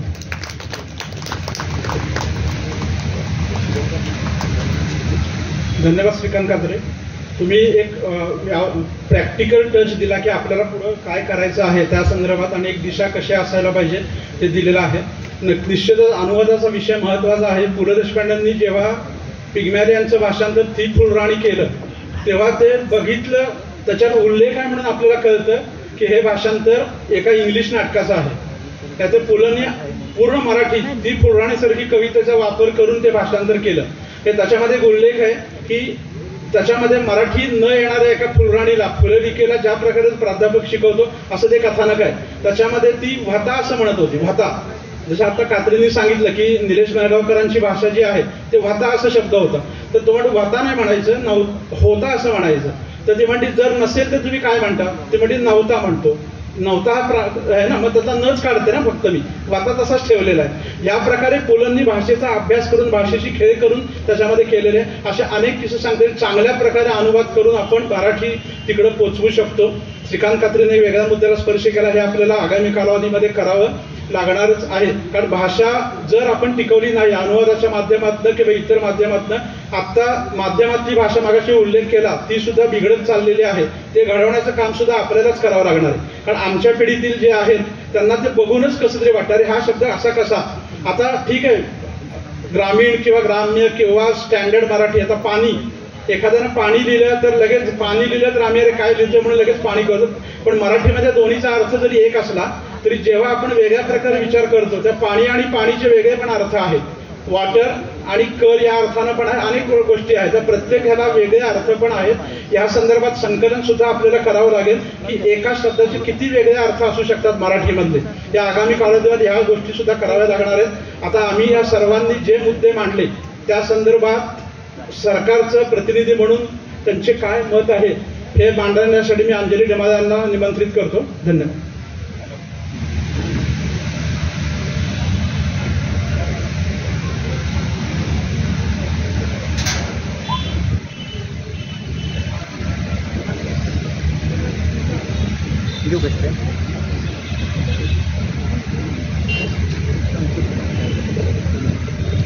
नमस्कार. 24व्या ग्रंथ महोत्सवाच्या परिसंवादामध्ये उपस्थित आजच्या कार्यक्रमाचे अध्यक्ष माननीय विनोदजी कुलकर्णी साहेब, तसेच आदरणीय लांडगे सर, माननीय कात्रे साहेब, माननीय पाटणी साहेब, माननीय शिंदे साहेब, माननीय फडके साहेब आणि उपस्थितांमध्ये असणारे शिरीषजी चिटणीस साहेब, आदरणीय Nulkar madam, doctor Shrotri sir, Pawar sir, doctor Mane sir आणि आवर्जून पुण्यावरून आलेले काकडे साहेब आणि पार्टे सर आणि सर्व उपस्थित मान्यवरांना. खरं तर मी मगापासून जे ऐकते की शासनाच्या प्रतिनिधी म्हणून आली आहे, खरं तर मी इथं सातारची कन्या म्हणून आलेली आहे. कारण शासनाचे प्रतिनिधी म्हणून यायचं तर तुम्हाला शासनाकडून अधिकृतरित्या कळवलं पाहिजे की जावा आणि शासनाची भूमिका त्या ठिकाणी मांडा. पण ही अशी भूमिका नाहीये. पण जेव्हा तुम्ही मराठी भाषेतून बोलत असता, मराठीशी तुमचा अगदी नाळेपासूनचा संबंध असतो, त्यावेळी आपण ह्या विषयापासून स्वतःला वेगळं काढू शकत नाही. आणि म्हणून असं वाटलं की आज मला खरं तर सकाळी पनवेलला कार्यक्रम होता आणि 12:30 वाजता मी तिथून निघाले. अगदी पोहोचेपर्यंत माहिती नव्हतं मी कार्यक्रमाला पोहोचेन का व्यवस्थित, पण समोर पोहोचले. ते यासाठी की या ठिकाणी आणि आधी सुद्धा अनेक सत्रांमध्ये मी अभिजात भाषा 3 ऑक्टोबरपासून तर ऐकते, पण त्याच्या आधीपासून सुद्धा आपला सगळा संघर्ष आणि सातत्यानं पाहिजे. जेव्हा मी सेल्स टॅक्समध्ये होते तेव्हा सुद्धा मराठी भाषेची वेबसाईट उघडायची आणि त्या अभिजात भाषेबद्दल काय आलंय का बघायचे, इतकी ती उत्सुकता असायची. तर हे कशासाठी? आता अभिजात भाषा झाली हे वाक्य अजिबात बरोबर नाही असं मी अगदी खात्रीनं सांगेन. कारण अभिजात भाषा आहे, तिला फक्त शिक्कामोर्तब झालेला आहे. त्या शिक्कामोर्तब होण्याचं महत्त्व अगदीच आहे, कारण ती शेवटी राजमुद्रा आहे. जेव्हा राजमुद्रा उमटते तेव्हा त्या कागदाच्या कपट्याला आपण नोट म्हणतो. तर तसं आहे, याचं मोल आहेच. आणि या संघर्षाचं मोल तर आता विनोदजींनी मांडलेलंच आहे. खूप महत्त्व आहे. कारण मी याचा संदर्भ जेव्हा पाहते की अभिजात भाषा होती आणि मग ती आत्ता डिक्लेअर झाली, आत्ता घोषित झाली, याच्यातून काय झालं तर आपल्याला जेव्हा स्वातंत्र्य मिळालेलं नव्हतं त्यावेळी एक श्वेतवर्णीयाचे ओझे म्हणून होतं. एक मांडलं जाते थिअरी की श्वेतवर्णीयाचं ओझं म्हणजे ब्रिटिश अशी थिअरी मांडायचे, भूमिका मांडायचे की आम्ही इकडे का आलो, तर इथली माणसं म्हणजे साप आणि माकडांचा खेळ करणारी माणसं होती आणि त्यांना कसं जीवन जगावं हे समजत नव्हतं. त्यांना चांगलं जीवन दाखवण्यासाठी आम्ही इकडे आलेलो आहोत. आणि हे खरं वाटणारी इतकी साधी माणसं आपल्या इथं होती. त्यांनाही वाटायचं की नाही इंग्रजांच्या काळात काठीला सोनं लावून फिरावं असं म्हणायची माणसं. पण हा जो संघर्ष पहिल्या 20 वर्षामध्ये आपल्या राष्ट्रीय नेत्यांनी केला की आपण पारतंत्र्यात आहोत म्हणजे काय हे समजावण्यात त्यांना 20 वर्ष गेली. आणि त्यांना म्हटलं जातं की हा हे मवाळच होते, यांनी काही केलं नाही, पण त्यांनी पायाभरणी केली पुढच्या लढ्यांसाठीची. आणि त्याच्यामध्ये एक महत्वाची तेजस्वी स्फुल्लिंग कोणी चेतवलं असेल तर ते स्वामी विवेकानंद, दयानंद सरस्वती यांनी. त्यांनी काय सांगितलं की हिंदू धर्म हा एक महान धर्म आहे आणि ही संस्कृती महान आहे आणि तुम्ही आम्हाला ज्ञान शिकवायला आलेला नाही, आम्ही आधीपासून महान आहोत. त्यानंतर जे तरुणांमध्ये, जे सर्वसामान्यांमध्ये आत्मविश्वासाचं स्फुल्लिंग चेतलं, त्या आत्मविश्वासातून ही पुढच्या लढ्यासाठीची भूमिका माणसांची तयार झाली. कारण तुमचा मॉरल डाऊन असल्यानंतर तुम्ही कधीही संघर्षासाठी उभे राहू शकत नाही. ती परिस्थिती त्या काळी होती आणि त्यानंतरच्या लढ्यांसाठी सर्वसामान्यातून जे बळ मिळालं ते त्या आत्मविश्वासामुळे मिळालं होतं. आणि आता अशीच परिस्थिती आहे. मराठी भाषा अभिजात भाषा म्हणून मान्यता पावली म्हणजे काय झालं तर मराठी भाषा ही कुठल्याही भाषेतून निर्माण झालेली नाही, तर ती या मातीतल्या माणसांनी स्वतःच्या बोलीतून निर्माण केलेली भाषा आहे. ती स्वयंभू आहे, तिला प्राचीन वारसा आहे आणि आज तागायत ती परंपरा अखंडित आहे. ती थोड्याफार प्रमाणामध्ये रूप बदलत गेलेली आहे, परंतु ही भाषा स्वतःहून निर्माण झालेली आहे. आणि म्हणून ही प्रकृतीशी संबंधित असणारी म्हणजे इथली जी मूळ भाषा आहे, मूळ लोक आहेत त्यांची प्रकृती, या प्रकृतीशी संबंधित असणारी, म्हणून त्याला प्राकृत म्हटलं जायचं. मग ते महाराष्ट्री प्राकृत, नंतर मराठी अशी भाषांची रूपं बदलत मग आपण आजच्या मराठीपर्यंत आलेलो आहे. आणि हा 128 पानांचा अहवाल जो विनोदजींनी यांचा उल्लेख केला, 128 पानांचा अहवाल राज्य मराठी विकास संस्थेच्या तसेच मराठी भाषा विभागाच्या वेबसाईटवरती उपलब्ध आहे. या संकेतस्थळावरून तुम्ही तो अगदी जरूर अहवाल थोड्या जसा वेळ मिळेल तसा जरूर वाचावा. त्याच्यामध्ये आपला सगळा गौरवशाली इतिहास भाषेचा दिलेला आहे की ही भाषा कशी निर्माण झाली आणि कशी कशी पुढे आलेली आहे, त्या काळामध्ये कुणी कुणी योगदान दिलेलं आहे. त्यामुळे या भाषेचं महत्व आहे. कारण आपण जी चिवकवची गोष्ट वाचतो ना, ती चिवकवची गोष्ट 12व्या शतकात सांगितली गेलेली आहे. आपण जे आता काही भाषा, मग संस्कृत कुठून आली, कारण आतापर्यंत आम्ही पण शिकलेलो आहे की आम्हाला आधी वाटायचं आपण संस्कृत मधून निर्माण झालो, संस्कृत ही मूळ भाषा आणि त्यातून या वेगवेगळ्या भाषा झालेल्या आहेत. पण हा समज आणि हा सिद्धांत बाजूला ठेवावा लागला. त्याला कारण अभिजात भाषा हा दर्जा मराठीला मिळालेला आहे. ही खूप मोठी उपलब्धी आहे आणि हे आपल्या सगळ्यांचं यश आहे. कारण आता मी मगापासून जे ऐकते की आता शासनाने सांगावं आणि शासनाने आम्हाला मार्ग दाखवावा. तर मी टॅक्सेशन मध्ये काम करताना बरेचदा सांगायचे की समोर आमचे येणारे वकील आणि CA लोक असायचे आणि आम्ही इकडे असायचो. तेव्हा त्यांना वाटायचं की माझी बाजू बरोबर आहे. इकडे बसणाऱ्या अधिकाऱ्यांना सांगितलं जायचं की काही झालं तरी शासनाची बाजू सोडायची नाही. पण मी त्यांना म्हटलं की माझी बाजू बरोबर का तुमची बाजू बरोबर नाहीये, आपण दोघं मिळून एकच बाजू शोधतोय, ती म्हणजे सत्याची बाजू. सत्य काय आहे हे आपल्यासाठी महत्वाचं आहे. आणि त्यामुळं मराठीसाठी सत्य हे आहे की मराठी ही भाषा स्वतःहून उत्पन्न झालेली आहे आणि तिनं स्वतःचा विकास केलेला आहे. या विकासामध्ये काही शब्द संस्कृतमधून आलेले आहेत, काही शब्द वेगवेगळ्या, म्हणजे जशी मागधी भाषा होती, पैशाची भाषा होती, शौरसेनी होती, या वेगवेगळ्या भाषांमधून, पालीमधून, सगळ्या भाषांमधून याच्यामध्ये शब्द आलेले आहेत. तसेच मराठीतूनही त्या भाषांमध्ये शब्द गेलेले आहेत आणि ही आपल्यासाठी खूप महत्त्वाची उपलब्धी आहे आणि ही निश्चितपणे आपल्याला एक आढावा देते की संस्कृतीचा विकास कसा झालेला आहे. तर या मातीतून आलेला जो देशीवाद आहे, ज्ञानेश्वरीमध्ये या भाषेला देसी असा उल्लेख आहे, कारण ही भाषा कुठल्याही बाहेरून आलेली किंवा कुणी निर्माण केलेली, कशातून निर्माण झालेली नाही. हा एक महत्त्वाचा भाग. आता या भाषेच्या अंगांबद्दल सगळे चर्चा आपण आतापर्यंत केलेल्या आहेत. वेगवेगळे मुद्दे वेगवेगळ्या पद्धतीने आपल्या आपल्या प्रकृतीनुसार सगळ्यांनी मांडलेले आहेत. कुणी आक्रमकपणे षटकार ठोकलेले आहेत, कुणी शांतपणे 6 बॉल राना काढलेले आहेत, पण संपूर्ण एक बॉल खेळून. तर शिंदे साहेब आणि कात्रे साहेब त्यामध्ये मोडत असतील बहुधा. याच्यामध्ये एक महत्त्वाची बाब मी तुम्हाला सांगू इच्छिते की ज्यावेळी राजभाषा धोरण ठरत होतं त्यावेळी डॉक्टर अशोक केळकर यांनी एक राजभाषेसंदर्भात अहवाल केलेला होता. त्यांना अर्थात गंगाधर पानतावणे आणि इतरही मान्यवरांची जोड होती, परंतु त्यांनी त्याच्यामध्ये एक मांडलेला महत्त्वाचा मुद्दा मला तुम्हाला इथं सांगायचा आहे. त्यामध्ये त्यांनी एक भाषेच्या संदर्भाने सांगितलं की इंग्रजी ही भाषा कधी काळी अस्ताला निघालेली होती.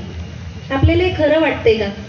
इंग्रजी भाषा अस्ताला निघालेली होती आणि नंतर ती इतक्या जोरदारपणे उसळी मारून वरती आली आणि जगभर पसरली.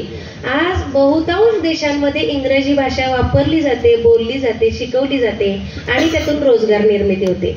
तर आपल्याला जी भीती वाटते की आपल्या भाषेचं पुढं काय होणार, कारण लक्षात घ्या, भाषा म्हणजे तुम्ही आहात.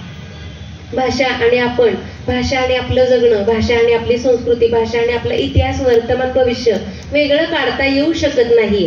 त्यामुळे भाषा म्हणजे आपण आहोत. कारण पुढच्या पिढ्यांचं बघा तुम्ही, त्यांना हिरवा रंग सांगताना आपण म्हणतो अरे तो ग्रीन आहे, ग्रीन म्हणजे हिरवा. उलट सांगायला लागलोय आपण साध्या साध्या गोष्टींमध्ये. तर हे तुम्हाला आव्हान आहे की पुढच्या पिढ्या बोलतील कशा, कारण इंग्रजी त्यांचं इतकं दमदार नाहीये की प्रत्येक भावना, प्रत्येक विचार, प्रत्येक संकल्प ते इंग्रजीतून मांडतील. त्यांना मायबोलीतून बोलण्याशिवाय पर्याय नाहीये आणि मायबोली जर चांगली नसेल त्यांची तर त्याचा परिणाम काय होणार आहे, ते व्यक्त व्हायचे थांबतील आणि व्यक्त न होण्यामुळं, न मांडणी करण्यामुळं संवाद हरवून जातो. माणसं तुकड्या तुकड्यात विखुरायला लागतात. त्यामुळं बोलणं, मांडणं, वाचन आणि लिहिणं हे सगळं महत्त्वाचं आहे. त्यामुळं मराठी भाषेला जर पुढे न्यायचं असेल तर तुम्हाला 3 मार्गांनी न्यावं लागणार आहे. एक म्हणजे ज्ञानभाषा, की ज्यातून रोजगार निर्मिती होईल, ज्ञानाचं आदान प्रदान होईल. मग ते मराठीतून इतर भाषात असेल, इतर भाषातून मराठीत असेल, हे आपल्याला करावं लागेल. दुसरं आहे ते म्हणजे व्यवहार भाषा. व्यवहारीमध्ये आग्रहाने मराठी बोलावं लागेल. कारण आता आपण पाहत असाल की आकाशवाणीवर सुद्धा बऱ्याच चॅनलवरती हिंदी बोलली जाते आणि आपण त्याला आक्षेप घेत नाही. जे 1 लाख पत्र आपण इकडून पाठवू शकतो, तर आपण प्रत्येक चॅनलवरती काही महत्वाचे, म्हणजे जो महत्वाचा काळ असतो, सकाळी आपण त्या काळात सगळेजण रेडिओ ऐकतो, त्या काळात तरी मराठी असलीच पाहिजे. पुण्या मुंबईमध्ये हा महत्वाचा प्रश्न आहे की तिथं मराठी आकाशवाणीच्या केंद्रावरती मराठी बोलली जात नाही, फार कमी बोलली जाते. तर याच्यासाठी आपल्याला सजग राहावं लागेल, आपल्याला आग्रही राहावं लागेल, तर ही भाषा आपल्या ऐकण्यामध्ये, बोलण्यामध्ये राहील. तिसरी बाब म्हणजे प्रशासकीय भाषा. न्यायालयामध्ये असेल किंवा प्रशासनामध्ये असेल तर तिथंही भाषेचा वापर वाढला पाहिजे. याच्यासाठी आपण आग्रही राहिलं पाहिजे. कारण शासन केव्हा कुठल्याही बाबींचा आग्रह धरतं आणि पुढे नेतं, जेव्हा जनमतातून रेटा येतो तेव्हा खूप जोरात ती प्रक्रिया पुढे जाते. नाहीतर मग सरकारी इतर कामांच्या व्यापामध्ये ज्या गतीनं होईल त्याच गतीनं ती कामं पुढे सरकत असतात. त्यामुळे तुम्हा सर्वांची भूमिका खूप महत्वाची आहे.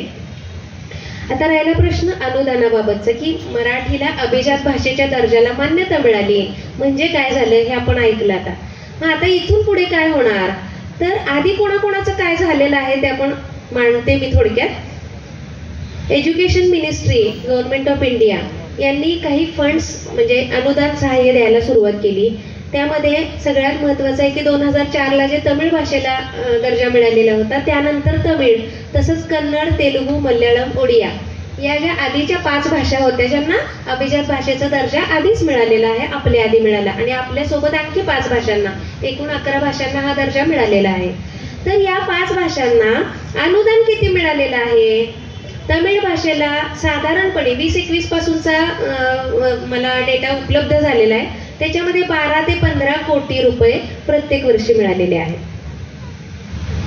तर इतर भाषांना कन्नड, तेलुगू, मल्याळम, ओडिया यांना 8 लाख ते 83 लाख, 1 कोटी ते 1.5 कोटी या प्रमाणामध्ये रक्कम मिळालेली आहे. आता महाराष्ट्राचं स्थान यामध्ये कुठं आहे आणि तुम्ही किती जोराने मागणी करता आणि तुम्ही किती चांगल्या प्रकारे प्रस्ताव मांडता. कारण मला 2 बाबी नेहमी वाटतात की भावनिक म्हणजे 2 जर पंख मानले, मानवी जीवनाचे असतील, व्यवहाराचे असतील किंवा कुठल्याही प्रस्तावाचे असतील, एक असतो भावनिक पंख, त्याच्यामध्ये तुम्ही हे झालंच पाहिजे, का झालं पाहिजे, आम्हाला असं का वाटतं, हे सगळं मांडतो.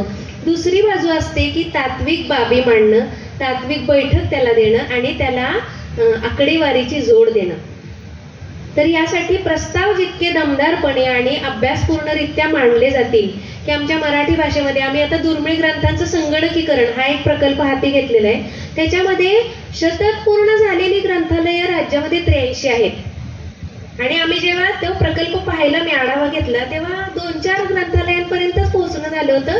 कारण इतरांपर्यंत पोहोचायला कुठं दूरध्वनी नाहीये, कुठं संपर्क नाही, कुठं पत्ता चुकलेला आहे, कुठं काय झालेलं आहे. आम्ही सगळ्या राज्यभर फोन करून लोकांना मदत मागून सगळा डेटा गोळा केला आणि त्याच्यानंतर हा प्रकल्प मार्गी लागला. म्हणजे बघा, 100च्या आसपास अशी ग्रंथालयं आहेत महाराष्ट्रात की ज्यांनी शतक पूर्ण केलेलं आहे. तर या ग्रंथालयांमध्ये असणारे दुर्मिळ ग्रंथ, त्या दुर्मिळ ग्रंथांचं संगणकीकरण, ते जतन करणं, त्याच्यामधून आत्ताच्या मराठीमध्ये ते ग्रंथ आणणं, अभिजात भाषा म्हणजे ज्या काळापासून आपण आलेलो आहोत, गाथा सप्तशती पासून जे आलेलो आहोत, आतापर्यंत जी मराठीची रूपं बदलत गेलेली, त्या काळातलं साहित्य आत्ता समजेल या भाषेत आणणं. तसंच या ग्रंथांचं इतर भाषांमध्ये भाषांतर करणं. 450 विद्यापीठ आहे भारतामध्ये, त्या 450 विद्यापीठांमध्ये मराठीची अध्यासनं निर्माण करणं. आम्ही आता अमेरिका, जर्मनी अशा 17 देशांपर्यंत पोहोचलेलो आहोत.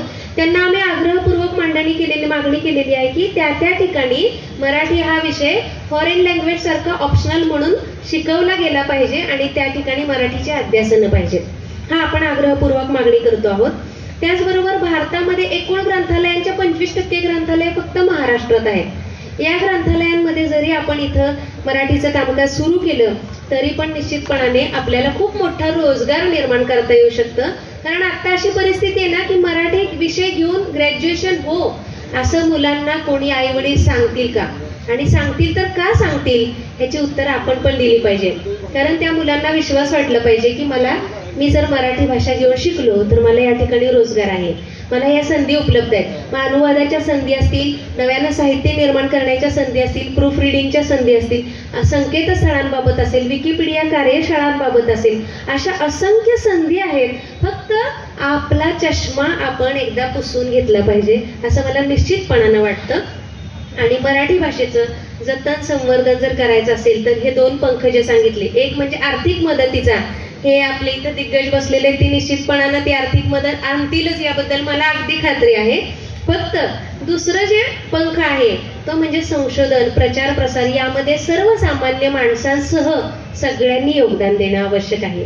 जर एक हात शासन पुढे करत असेल तर 10 हात सर्वसामान्य सगळ्यात मधून पुढे आले पाहिजेत, तरच ही मोड बांधून आपण पुढे प्रवास करू शकतो.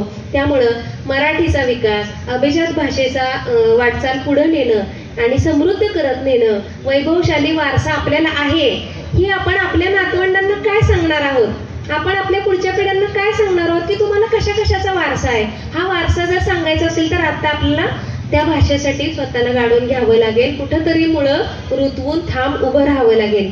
हे उभं राहायला त्यासाठी आपल्याला ही जनचळवळ म्हणून नक्की पुढे न्यावी लागेल. जर जनचळवळ केली तरच हे पुढे जाणार आहे, हे मी तुम्हाला अगदी आवर्जून सांगते. त्यामुळे मराठीचा भाषा विकास म्हणजे महाराष्ट्राचा विकास, आणि महाराष्ट्राचा विकास महाराष्ट्रातले आपले जे पराक्रमी नेते होते, वीर होते, यांनी मराठी फक्त महाराष्ट्रापुरती ठेवलेली नाही तर देशभरामध्ये आहे. अफगाणिस्तान, पाकिस्तानपर्यंत आहे. आता 72 देशांमध्ये मराठी माणसं आहेत. तर या 72 देशांमध्ये जाऊन आपला विकास करायचा आहे. संधी असंख्य आहेत. फक्त ही जनचळवळ व्हावी आणि एवढ्याच विश्वासासह मी या ठिकाणी थांबते. मला इथं बोलण्याची संधी दिली त्याबद्दल मी मान्यवरांना धन्यवाद देते. आणि आपल्याला कोणतीही मराठी संदर्भात काहीही मांडायचं असेल, कोणताही प्रकल्प मांडायचा असेल तर नक्की मी त्या ठिकाणी आहे. मी आवर्जून या ठिकाणी सांगते, संयोजकांना, चिटणीस साहेबांना सांगते की हा ग्रंथ महोत्सव सर म्हणाले की आपण कॉन्ट्रीब्युशनमधून, देणग्यांमधून करतो, तर अगदी आवर्जून शासनाकडून याला मदत मिळावी यासाठी मी स्वतः प्रयत्नशील असेल. पुढचा ग्रंथ महोत्सव आपण शासनाच्या मदतीसह करू याबद्दल आपण प्रयत्नशील राहूया. आणि या ठिकाणी थांबते. धन्यवाद. धन्यवाद मॅडम. शासनाचा प्रतिनिधी असून सुद्धा मराठी भाषेच्या रसिक म्हणून त्यांनी जो कानमंत्र दिला की मराठी भाषा ज्ञान भाषा व्हावी, व्यावहारिक भाषा व्हावी आणि प्रशासकीय भाषा व्हावी, त्याच्यामध्ये त्यांनी एक आर्थिक व्यवहार सुद्धा श्री चिटणीस साहेबांना सांगितला की पुढचा ग्रंथ महोत्सव आपण मदतीनं सुद्धा करू शकतो. हा आर्थिक व्यवहार सुद्धा महत्वाचा आहे. निश्चितच ही भाषा व्यवहार भाषा व्हायला पाहिजे. कारण आता आपण बघतो या सोशल मीडियावर काय झालेलं आहे की एखाद्याचं निधन झालं तर आपण RIP म्हणतो, भावपूर्ण श्रद्धांजली म्हणायला आपल्याला त्रास होतो किंवा आपण मागास वाटतो. RIPचा लॉंग फॉर्म माहीत नसणारे सुद्धा RIP लिहितात. मी एखादा विचारलं काय रे RIPचा अर्थ, तर रेस्ट इन पीस. त्याला आनंद झाला. रेस्ट इन पीस म्हणजे पीसचं स्पेलिंग सांग. त्याने PIECE सांगितलं. त्याचा इंग्लिशमध्ये अर्थ होतो तुकडे आणि तिथे घरी PEACE पाहिजे. पीस म्हणजे शांतता, म्हणजे रेस्ट इन पीस म्हणजे शांततेत राहा. याचा RIP होता तुकड्या तुकड्यामध्ये राहा. म्हणजे जर तुम्हाला अर्थच माहीत नसेल तर अशा प्रकारे आपण केला जातो. मॅडमनी जे सांगितलं की आपल्याला व्यावहारिक पद्धतीनंच मराठी भाषेचा आपण जर वापर केला तर ती भाषा पुढे जाणारे, अजून टिकणारे. त्याचवेळी त्यांनी विनोद, हरीश आणि आम्हा सगळ्यांना अजून एक दिलेला आहे की निधी खेचून आणा. तर विनोद आणि हरीशना आता परत कंबर कसावी लागणार आहे आणि पुढचं त्यांचं आंदोलनाचं शस्त्र निधीसाठी असणार आहे. तर सर्वांना शुभेच्छा. मॅडम इथं वेळात वेळ काढून आल्या आणि त्यांनी खूप चांगली भूमिका शासनाचा प्रतिनिधी म्हणून नाही पण मांडली. त्याबद्दल मी त्यांचे आभार व्यक्त करतो. व्यासपीठावर जे सर्व जे आहेत त्यांनी सुद्धा विना लांडगे सरांना मी आता आमंत्रित करतो. धन्यवाद.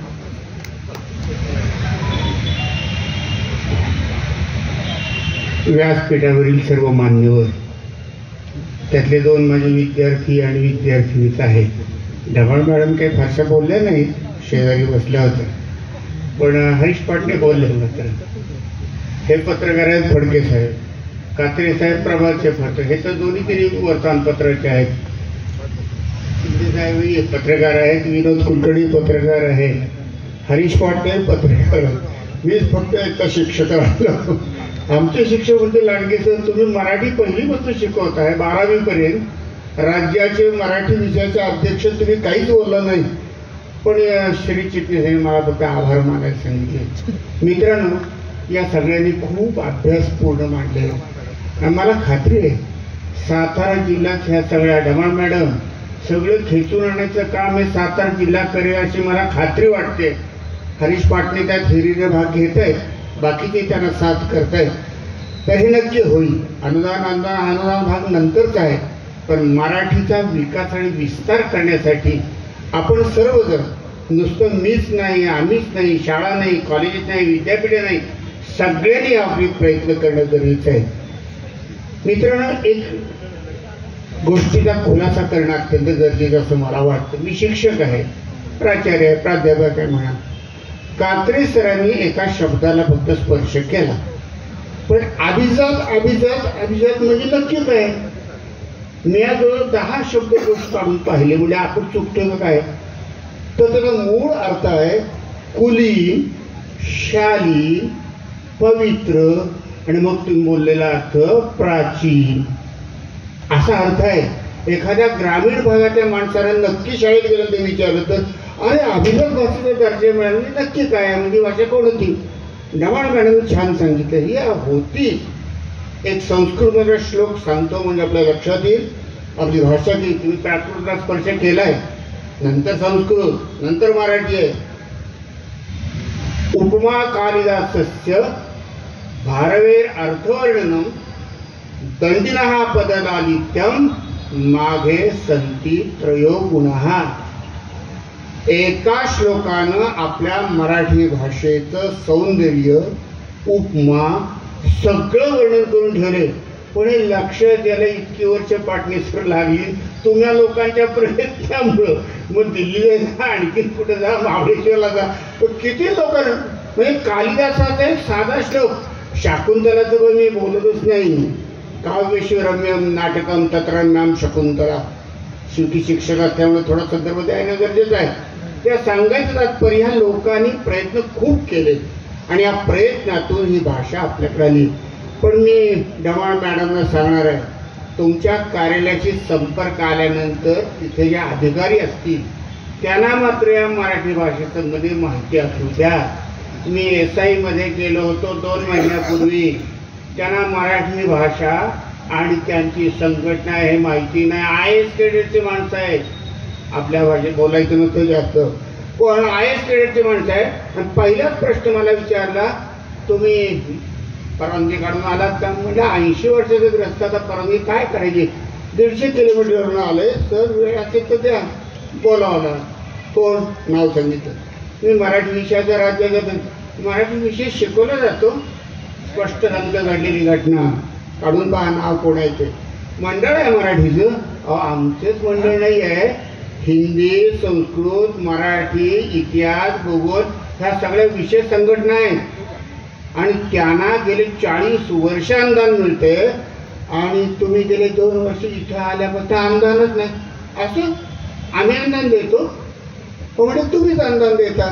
सत्य घटना सांगतो मॅडम, योग चांगला आहे नाही. शेवटी 2 वर्ष त्याला अनुदानच आहे. कशा संघटना चालवायच्या?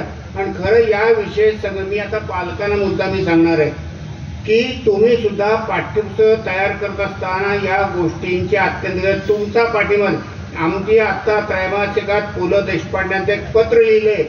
कित्येकांना आपला पाठ कोणता आहे, पालक काय म्हणजे विद्यार्थी कोणता पाठ शिकवतात, काय करतात, आपला मुलगा काय करतो, मराठी भाषेत कोणते धडे. उदाहरणार्थ परवा गेले की तुम्हाला राजकारणी